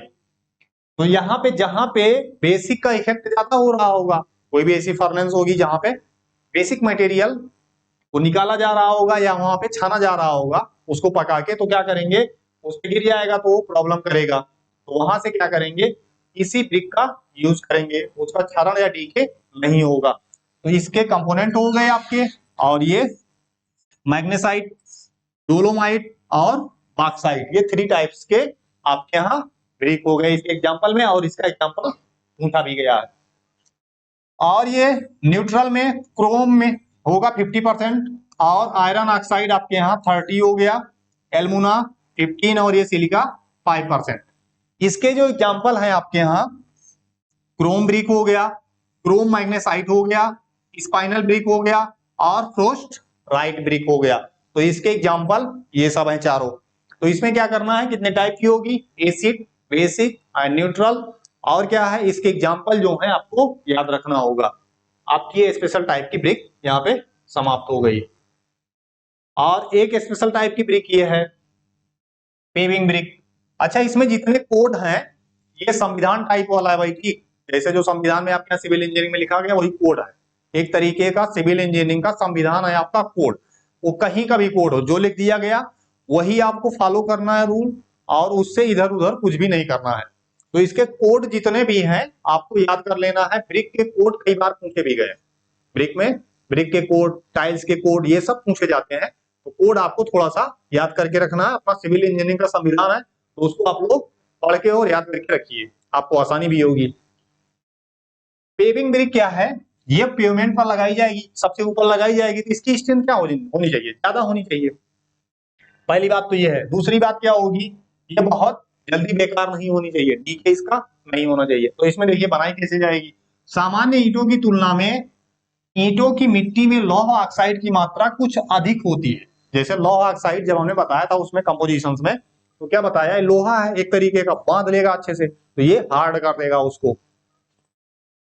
ये ईंटें क्या है, यांत्रिक ढलाई द्वारा बनाई जाती है, मींस मशीन से। और क्या है, इसकी कंप्रेसिव स्ट्रेंथ जो होगी 40 न्यूटन पर एमएम स्क्वायर, इसको याद रखना भाई, ठीक। और इसी में क्या होती है, इसकी हो गई। और झामा की कितनी होती है, झामा ब्रिक की स्ट्रेंथ इसी के बराबर होती है, तो इससे आपको याद करने में आसानी होगी। ये हो गई झामा की स्ट्रेंथ पेविंग के बराबर होगी। लेकिन झामा क्या होती है, रेगुलर शेप में होती है, ओवरबर्न होती है, इसीलिए उसको यूज नहीं करते हैं, ब्लास्ट में यूज करेंगे उसको। तो ये क्या करेंगे आप, पेविंग की कंप्रेसिव स्ट्रेंथ आपकी ये मिल गई, इससे कम नहीं होनी चाहिए। जल अवशोषण क्षमता जो है 5% से अधिक नहीं होनी चाहिए। ये हो गई आपकी पेविंग ब्रिक। अच्छा, पेविंग तो हो गई, इसमें क्या है, नीचे जो लगाई जाएगी उसको क्या कहेंगे, जैसे स्लीपर में सोल होता है तो उसको क्या कहेंगे, नीचे वाली को, इसके नीचे वाली को फ्लैट सरफेस अगर देना हो तो उसको क्या कहेंगे आप, सोलिंग ब्रिक। इसी का एक पार्ट आप मान सकते हैं सोलिंग ब्रिक, वो हो जाएगी सोलिंग ब्रिक। अच्छा, इसमें जितने ब्रिक पढ़ाए गए आपको वो तो है ही, बहुत स्पेशल टाइप के भी ब्रिक हैं, तो उसमें बहुत ज्यादा टेंशन लेने की जरूरत नहीं है, क्योंकि इतने से आपका काम हो जाए। तो ब्रिक के टाइप बहुत ढेर सारे हैं अभी, लेकिन इतना ही आपको याद रखना है। पेविंग एंड सोलिंग ये हो गए, इसकी स्ट्रेंथ और कैसे बनाई जाएगी, झामा के बराबर होगी स्ट्रेंथ इसकी, ये यहां से याद करने में आपको आसानी होगी। और इसमें दिया गया है टाइल्स का वर्गीकरण। जैसे आपने ब्रिक तो बना लिया, अब ब्रिक वाले चैप्टर में क्या है, आपके यहाँ कंपोजिशंस थोड़े से डिफरेंट हो जाएंगे ब्रिक से, और कंपोजिशंस में डिफरेंट मिलेगा आपको, और उसके टेम्परेचर में भी डिफरेंसेस देखने को मिलेंगे। तो उससे क्या है, अलग अलग मटेरियल आपको देखने को मिलेगा। आगे हैं भी इसमें, जैसे देखिए टाइल्स बन गई, मिट्टी से ही तो बनाएंगे, और टेम्परेचर अलग होगा, उसके कंपोजिशंस थोड़े से डिफर होंगे। टाइल्स हो गई, स्टोन वेयर हो गया, अर्दन वेयर हो गया, टेराकोटा हो गया, ये सब क्या है, थोड़ा सा कंपोजिशन सबका चेंज है, और टेम्परेचर का वेरिएशन सब में है, कोई कम टेम्परेचर पर है, कोई ज्यादा टेम्परेचर पर है। अच्छा, एक चीज सिंपल सी क्लियर करने वाली है, अगर वो ज्यादा टेम्परेचर पर पकाया जाएगा तो उसकी स्ट्रेंथ ज्यादा होगी। अब ये नहीं कि कंपोजिशन ही डिस्टर्ब हो उसके, तो स्ट्रेंथ नहीं मिलेगी। लेकिन एक जो कॉमन आपको समझने वाली चीजें हैं वो क्या है, जिसका टेम्परेचर ज्यादा होगा उसकी स्ट्रेंथ ज्यादा है। तो आगे आपको देखने को मिलेगा। तो इसी में एक क्या है, मैंगलोर पैटर्न की ये टाइल्स दी गई है। तो इसको क्या किया गया है, डबल ए एंड ए में विभाजित किया गया है। डबल ए कहीं भी है तो उसकी क्वालिटी क्या होगी, ज्यादा अच्छी होगी ए की तुलना में। तो इसमें दिया गया है, टर्म दिया गया है क्लास, यहाँ पे डबल ए है, ये है। इसमें दिया गया होगा मैक्सिमम वाटर कितना ऑब्जर्व करेगा, मिनिमम एवरेज ब्रेकिंग लोड कितना होगा वो, और मिनिमम, यहाँ पे मिनिमम एवरेज है और ये मिनिमम ब्रेकिंग लोड कितना होगा। तो इसको आपको याद कर लेना है बस। यहाँ पे 18 वाटर, ये डबल ए है तो कम वाटर ऑब्जर्व करेगा, ये साहब वाली कैटेगरी में है। और ये क्या है, लेबर वाली कैटेगरी में है भाई। ठीक, चलिए हम क्लियर कर लेते हैं। तो ये क्या यहाँ पे हो गया, ये आपका लोड हो गया किलो न्यूटन में और यहाँ पे किलो न्यूटन में। तो इसको आपको इतना ही याद कर लेना है। ये क्वेश्चन एक दो बार पूछा भी गया है और टाइल्स का कोड भी पूछा गया। तो क्वेश्चन जहां पे लिखे आप उसको क्लियर कर लेंगे। अच्छा, क्वेश्चन आपके ज्यादा से ज्यादा हो जाएंगे, इस बुक से पढ़ाने से आपके ज्यादा से ज्यादा क्वेश्चन हो जाएंगे। और एमसीक्यू का पैटर्न जो है यहीं से फॉलो होगा आपके यहाँ। तो एमसीक्यू के क्वेश्चन आप लोग करते रहिए कुल मिला के। और जहां पे क्वेश्चन इस बुक से ऐसे क्वेश्चन नहीं होंगे जैसे कोड के हैं या कहीं आउट ऑफ सिलेबस हैं, वही नहीं होंगे, नहीं तो ज्यादा से ज्यादा क्वेश्चन आपके हो जाएंगे। अच्छा, एक सब्जेक्ट की समझ आपको अच्छी हो जाएगी। और इससे ज्यादा देहाती लैंग्वेज में अब नहीं पढ़ाया जा सकता इंजीनियरिंग को, क्योंकि एक लिमिट है इंजीनियरिंग की। अब इससे ज्यादा हिंदी या देहाती लैंग्वेज में नहीं पढ़ाया जा सकता, ये मैक्सिमम लिमिट है भाई। ठीक, इससे बिलो नहीं किया जा सकता। तो आप लोग पढ़िए, एक सब्जेक्ट की समझ हो जाएगी। और क्वेश्चन एमसीक्यू ज्यादा से ज्यादा लगाइए, क्योंकि एसएससी भी क्या करता है, ऑप्शनल पेपर टाइप को उस तरीके नहीं कराते हैं, वो क्या करते हैं एमसीक्यू ही कराते हैं। तो इससे आपको आसानी होगी, एमसीक्यू ही लगाइए बस। अब आपके यहाँ आ जाएंगे स्पेशल टाइप के ब्रिक्स, ये जैसे कुछ विशेष प्रकार की ईंट और उनकी विशेषता। तो विशेष प्रकार के ब्रिक क्यों लाए गए, क्योंकि क्या था, मान लीजिए आपके यहाँ पत्थर हो गया, या जिसको आप कहते हैं हाफ बैट, या इस टाइप का हो गया कटिंग का, या हाफ ब्रिक हो गई, कुछ भी हो गई। तो कुछ जगहों पे क्या किया गया, स्पेशल शेप दे दिया गया। लेकिन उसको क्यों दिया गया, ऐसा क्या हुआ स्पेशल शेप देने के लिए, क्योंकि टाइम भी बच जाएगा, मटेरियल भी बच जाएगा। आपने कोई मटेरियल दिया, उसको शेप दे रहा मिस्त्री मैसन आपका, तो क्या होगा, उसमें टाइम लगेगा और वो शेप आएगा भी नहीं। तो मटेरियल और खर्चे की बचत के लिए क्या किया गया, मटेरियल, टाइम और खर्चे की बचत के लिए स्पेशल टाइप के ब्रिक्स दिए गए, जिनकी शेप एंड साइज सब डिफरेंट डिफरेंट है। यहाँ पे स्पेशल टाइप्स की ब्रिक्स आपको देखने को मिलेगी। इसमें देख लीजिए पहले थोड़ा सा, ये यहाँ पे जैसे ये काउनोज है, इस तरीके से यूज होगी। आगे सब डिफिनीशंस हैं, इसको यहाँ पे इसलिए दिखा दिया गया क्योंकि आपको समझने में आसानी हो जाए कहाँ पे यूज हो रही है, किस तरीके से दिख रही है। तो ये काउनोज हो गई, वॉल में ऐसे यूज कर दिया, कॉर्नर नहीं बना। ये क्या हो गई, बुलनोज, इस तरीके से है, और यहाँ पे आपने ज्वाइंट पे यूज कर दिया। ये आपके यहाँ पेविंग है, इस तरीके से लगा दी गई है ब्रिक। और ये जो है आपके यहाँ कैंट हो गई, एक सिंगल कैंट होगी, एक डबल कैंट होगी, दोनों तरफ से कट जाएगी यहाँ से, और यहाँ से भी ऐसे काट देंगे। ये डबल कैंट हो गई, ये सिंगल कैंट हो गई।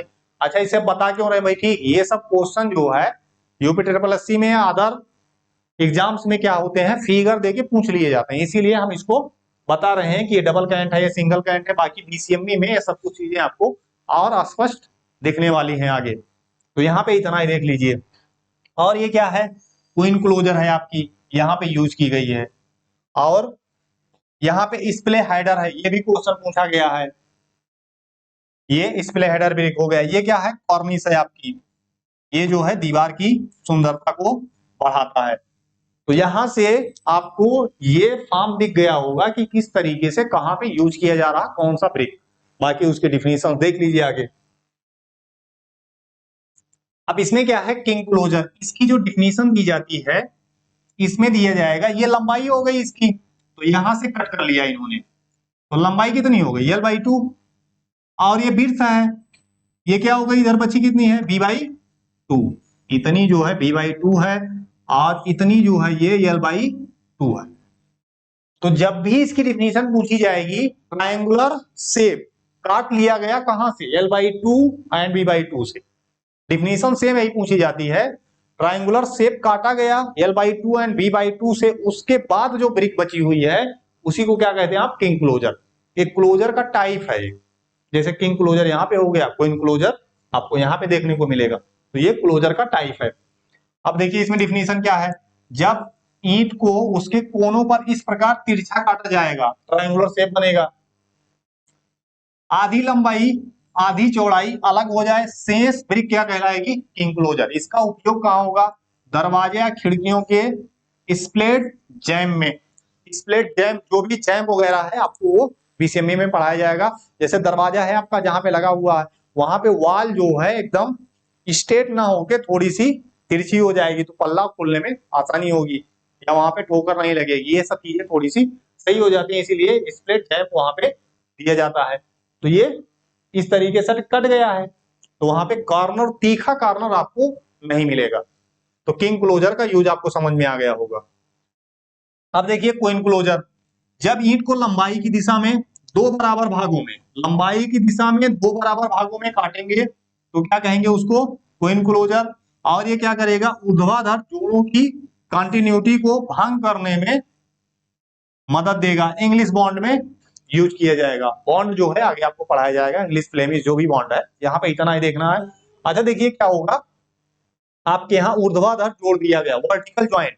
ज्वाइंट जो होंगे आपके यहाँ मैसनरी में क्या होंगे, टू टाइप्स के। तो इसमें ब्रिक हमने ऐसे लगा दी, और यहां पे इस तरीके से हो गया, तो ये क्या है, वर्टिकल ज्वाइंट है आपकी। ये क्या है, वर्टिकल ज्वाइंट। वर्टिकल ज्वाइंट हो गई आपकी। और ये क्या है, हॉरिजॉन्टल ज्वाइंट। ये क्या है, हॉरिजॉन्टल, हॉरिजॉन्टल ज्वाइंट हो गई ये। ज्वाइंट दोनों आपको समझ में आ गया। तो ये क्या करेगा, लंबाई की दिशा में कट किया गया यहां पे, लेकिन किसका, मोटाई का आधा नहीं। ये क्या है, ये जो है B/2 है।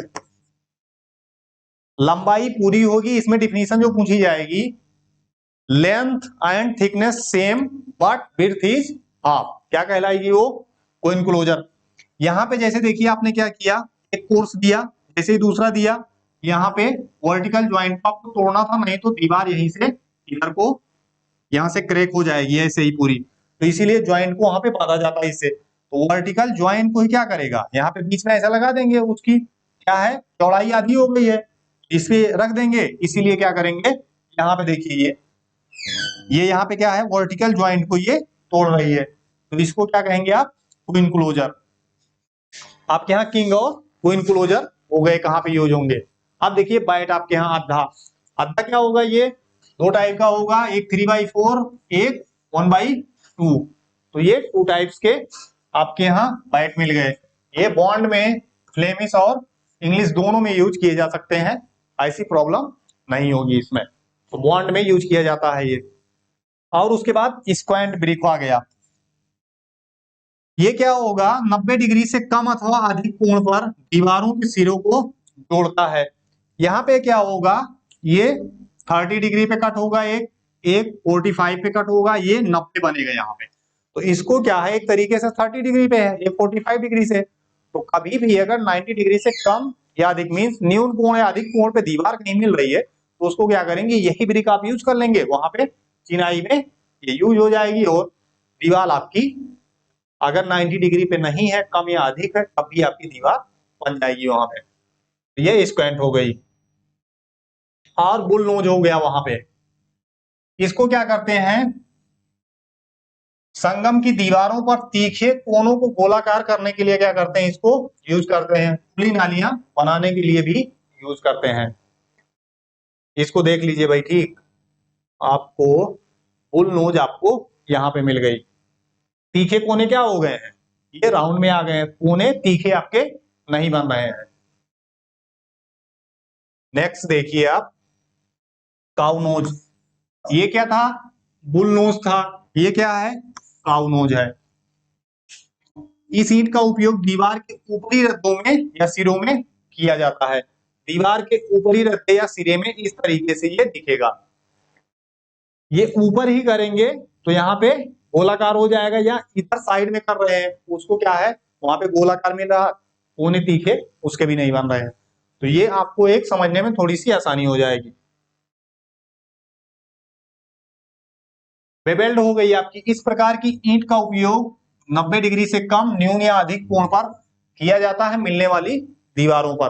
कहीं भी जैसे इसके पहले स्क्वेंट था, इसको भी क्या करेंगे आप उसी हिसाब से यूज कर लेंगे। यहाँ भी क्या है p/2 है। ये लंबाई तो ऐसे ही आएगी। कोइन क्लोजर में क्या था, यहां से p/2 कट कर रहे थे पूरी लंबाई में, लेकिन इसमें क्या है एक तरीके यहां से लेके आएंगे और यहाँ पे p/2 कट कर देंगे। तो ये हो जाएगी आपकी bevelled closer. Queen closer, king closer और ये बेवेल्ड क्लोजर, क्लोजर का एक टाइप ये भी है। इसका उपयोग कहां पे करते हैं, जैम्स पर किया जाता है। ये भी क्योंकि कटिंग वहां से दे रहा है, जैम्स पे करेंगे। और जैम्स क्या होगा, ये सब आपको पीसीएमए में मिलेगा। प्रॉब्लम यहाँ पे बहुत ज्यादा परेशान होने की जरूरत नहीं है। कैंट हो गया ये आपका। कैंट भी क्या करेंगे, जैम्स में आप यूज कर लेंगे, क्योंकि इसके भी यहाँ पे कोने तीखे नहीं हैं। और उसके बाद जो है ये हो गई आपके यहाँ कॉर्निस और स्प्ले हेडर। ये आपके यहाँ हो गई प्लिंथ ब्रिक। प्लिंथ ब्रिक जो है ये हो गई प्लिंथ ब्रिक। इसको क्या करेंगे, प्लिंथ में यूज करेंगे, कुर्सी तल पर यूज करेंगे इसको आप। जैसे कहीं भी आपके यहाँ प्लिंथ एरिया है उसी पे आप इसको यूज कर देंगे। देखिए इसमें स्टेप ऐसे बने हुए हैं, तो वहां पे जैसे ही आप पैर रखेंगे तो यहाँ भी आगे क्या है नुकीला नहीं होगा, तो आपको प्रॉब्लम नहीं होगी। कॉर्निस है, इसका उपयोग दीवार की सुंदरता बढ़ाने के लिए किया जाता है। अभी आपको कॉर्निस हमने दिखाया भी था। और मिड क्लोजर आगे बैठी, क्लोजर का भी एक टाइप है। 45 या 60 डिग्री पे कट कर देंगे ऐसे, और ये यहाँ पे मिल गया, तो इसको क्या कहेंगे मिड। और स्प्ले हेडर, स्प्ले हेडर भी आपको दिखाया गया था कहाँ पे किस तरीके से यूज किया जाएगा। एक बार इसका फिगर देखिए, ये पूछा गया था ये क्या है, स्प्ले हेडर है, किंग क्लोजर है, क्वीन क्लोजर है। तो ब्रिक थोड़ा सा यहाँ पे देख लीजिए, बाकी बीसीएमए में ये सब चीजें आपको स्पष्ट दिखेंगी। तो स्पेशल टाइप्स की आपकी ब्रिक हो गई। और उसके बाद स्पेशल टाइप्स की ब्रिक में दी गई है परफोर्टेड ब्रिक आपकी। परफोर्टेड ब्रिक का मतलब ये है उसमें छिद्र होंगे, लेकिन इसको कैसे डिफाइन किया जाएगा, उसके सरफेस एरिया से डिफाइन किया जाएगा। कितने एरिया पर कितना छिद्र होगा तो उसको क्या कहेंगे, इस तरीके से। जैसे ये क्या है सिलेंड्रिकल होल होंगे, और इस तरह की ईंट में इसको क्या कहेंगे, होल्स को छिद्रित ईंट कहेंगे जिसमें है। और ईंट से बनी दीवार, यहाँ पे जो 150 mm दिया गया, ये ईंट से बनी दीवार नहीं है, ईंट की खुद की मोटाई की दीवार है। जैसे आपके यहाँ ब्रिक है, तो ये जो होल करेंगे यहाँ पे जो 150 दिया गया है, इसको आप 15 कर लीजिए। ये 15 mm ही होगा भाई, ठीक। यहां से यहां तक की दूरी 15 mm क्या है ये, यहां से यहां तक की दूरी।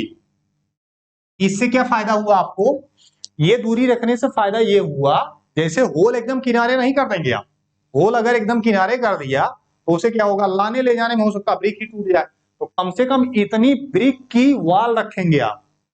ये सेल्फ ब्रिक की वॉल है, उससे जो दीवार बन रही वो नहीं है, इसके जो किनारे की मोटाई है इतनी होगी परपोर्टेड में।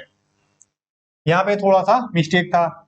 और छिद्रों के बीच की दूरी 10 mm से कम नहीं होनी चाहिए, नहीं तो एकदम पास पास आ जाएगा वो। तो ये परपोर्टेड की डिफिनीशन ये हो गई। और इसमें साइज क्या है, 1999 2999 सेंटीमीटर वो साइज है इसकी। और डिफिनीशन में आपके यहाँ वहां पे उतनी दूरी होनी चाहिए, और कितना होल होना चाहिए उसमें देखिए, टोटल परपोर्टेड एरिया का 30 से 40% से ज्यादा नहीं होना चाहिए टोटल एरिया का। जो टोटल परपोर्टेड एरिया है उसमें जो छिद्र है वो टोटल एरिया का कितना नहीं होना चाहिए, 30 से 40% से ज्यादा नहीं होना चाहिए तो उसको क्या कहेंगे आप, परफोर्टेड ब्रिक कहेंगे। और इसमें वाटर अब्जॉर्ब कितना करेगा ये, 15। और इसकी मिनिमम क्रशिंग स्ट्रेंथ जो होगी वो 7 न्यूटन पर mm स्क्वायर से कम नहीं होनी चाहिए। और इसका यूज कहां पे करेंगे, लाइट वेट में, और मल्टी स्टोरी में, और फाइनल वॉल में, और पार्टीशन वॉल में। जैसे इसमें क्या है, ये हल्की है, लोड तो बियर करेगी नहीं, लेकिन क्या करेगी, पार्टीशन वॉल आपको प्रोवाइड करेगी। तो इससे इसमें क्वेश्चन ये पूछा जाता है कि इसकी साइज क्या होगी कभी कभी, और ये टोटल परफोर्टेड एरिया का छिद्र कितना होगा टोटल एरिया के कंपेयर में। और इसमें सबसे ज्यादा क्वेश्चन पूछा जाता है कहां पे इसको यूज करेंगे, हल्की है तो पार्टीशन में आप यूज करेंगे लाइट वेट स्ट्रक्चर बनाने में। और हालो या कैविटी या सेलुलर, ये आ गई आपके यहाँ।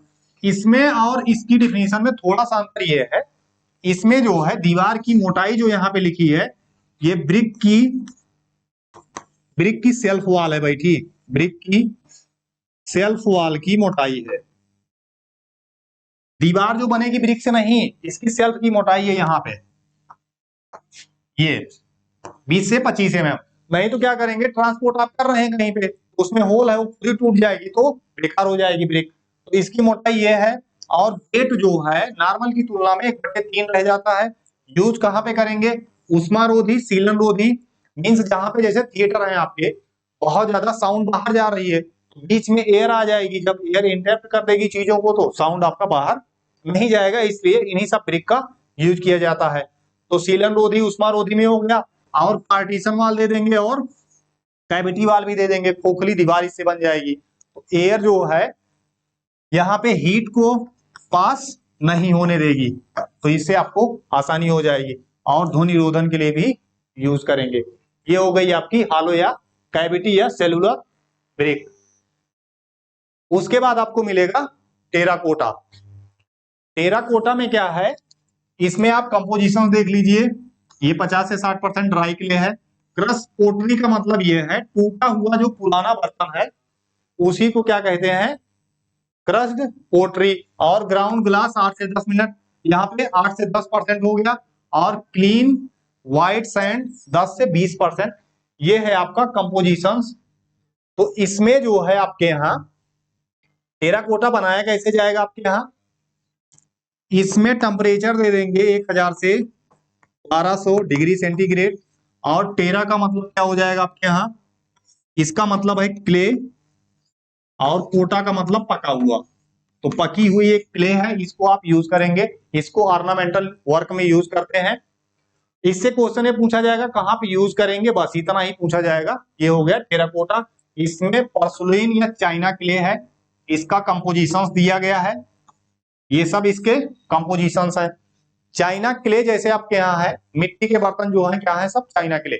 और जितने भी अर्दन वेयर होंगे, स्टोन वेयर होंगे, उसमें कंपोजिशंस एंड टेम्परेचर का वेरिएशन, अगर कम टेम्परेचर है स्ट्रेंथ कम आएगी। जैसे कुम्हार बनाता है जो कुल्हड़ वगैरह हो गया ये सब, तो उसमें क्या है टेम्परेचर कम है, उसको क्या कहेंगे आप, अर्दन वेयर। टेम्परेचर ज्यादा बढ़ा देंगे हो जाएगा स्टोन वेयर, जैसे केतली वगैरह हो गई। तो इस तरीके से सबका टेम्परेचर वेरिएशन है और कंपोजिशंस का वेरिएशन है, अलग अलग स्ट्रेंथ मिलेगी, अलग अलग मटेरियल आपको प्राप्त होगा।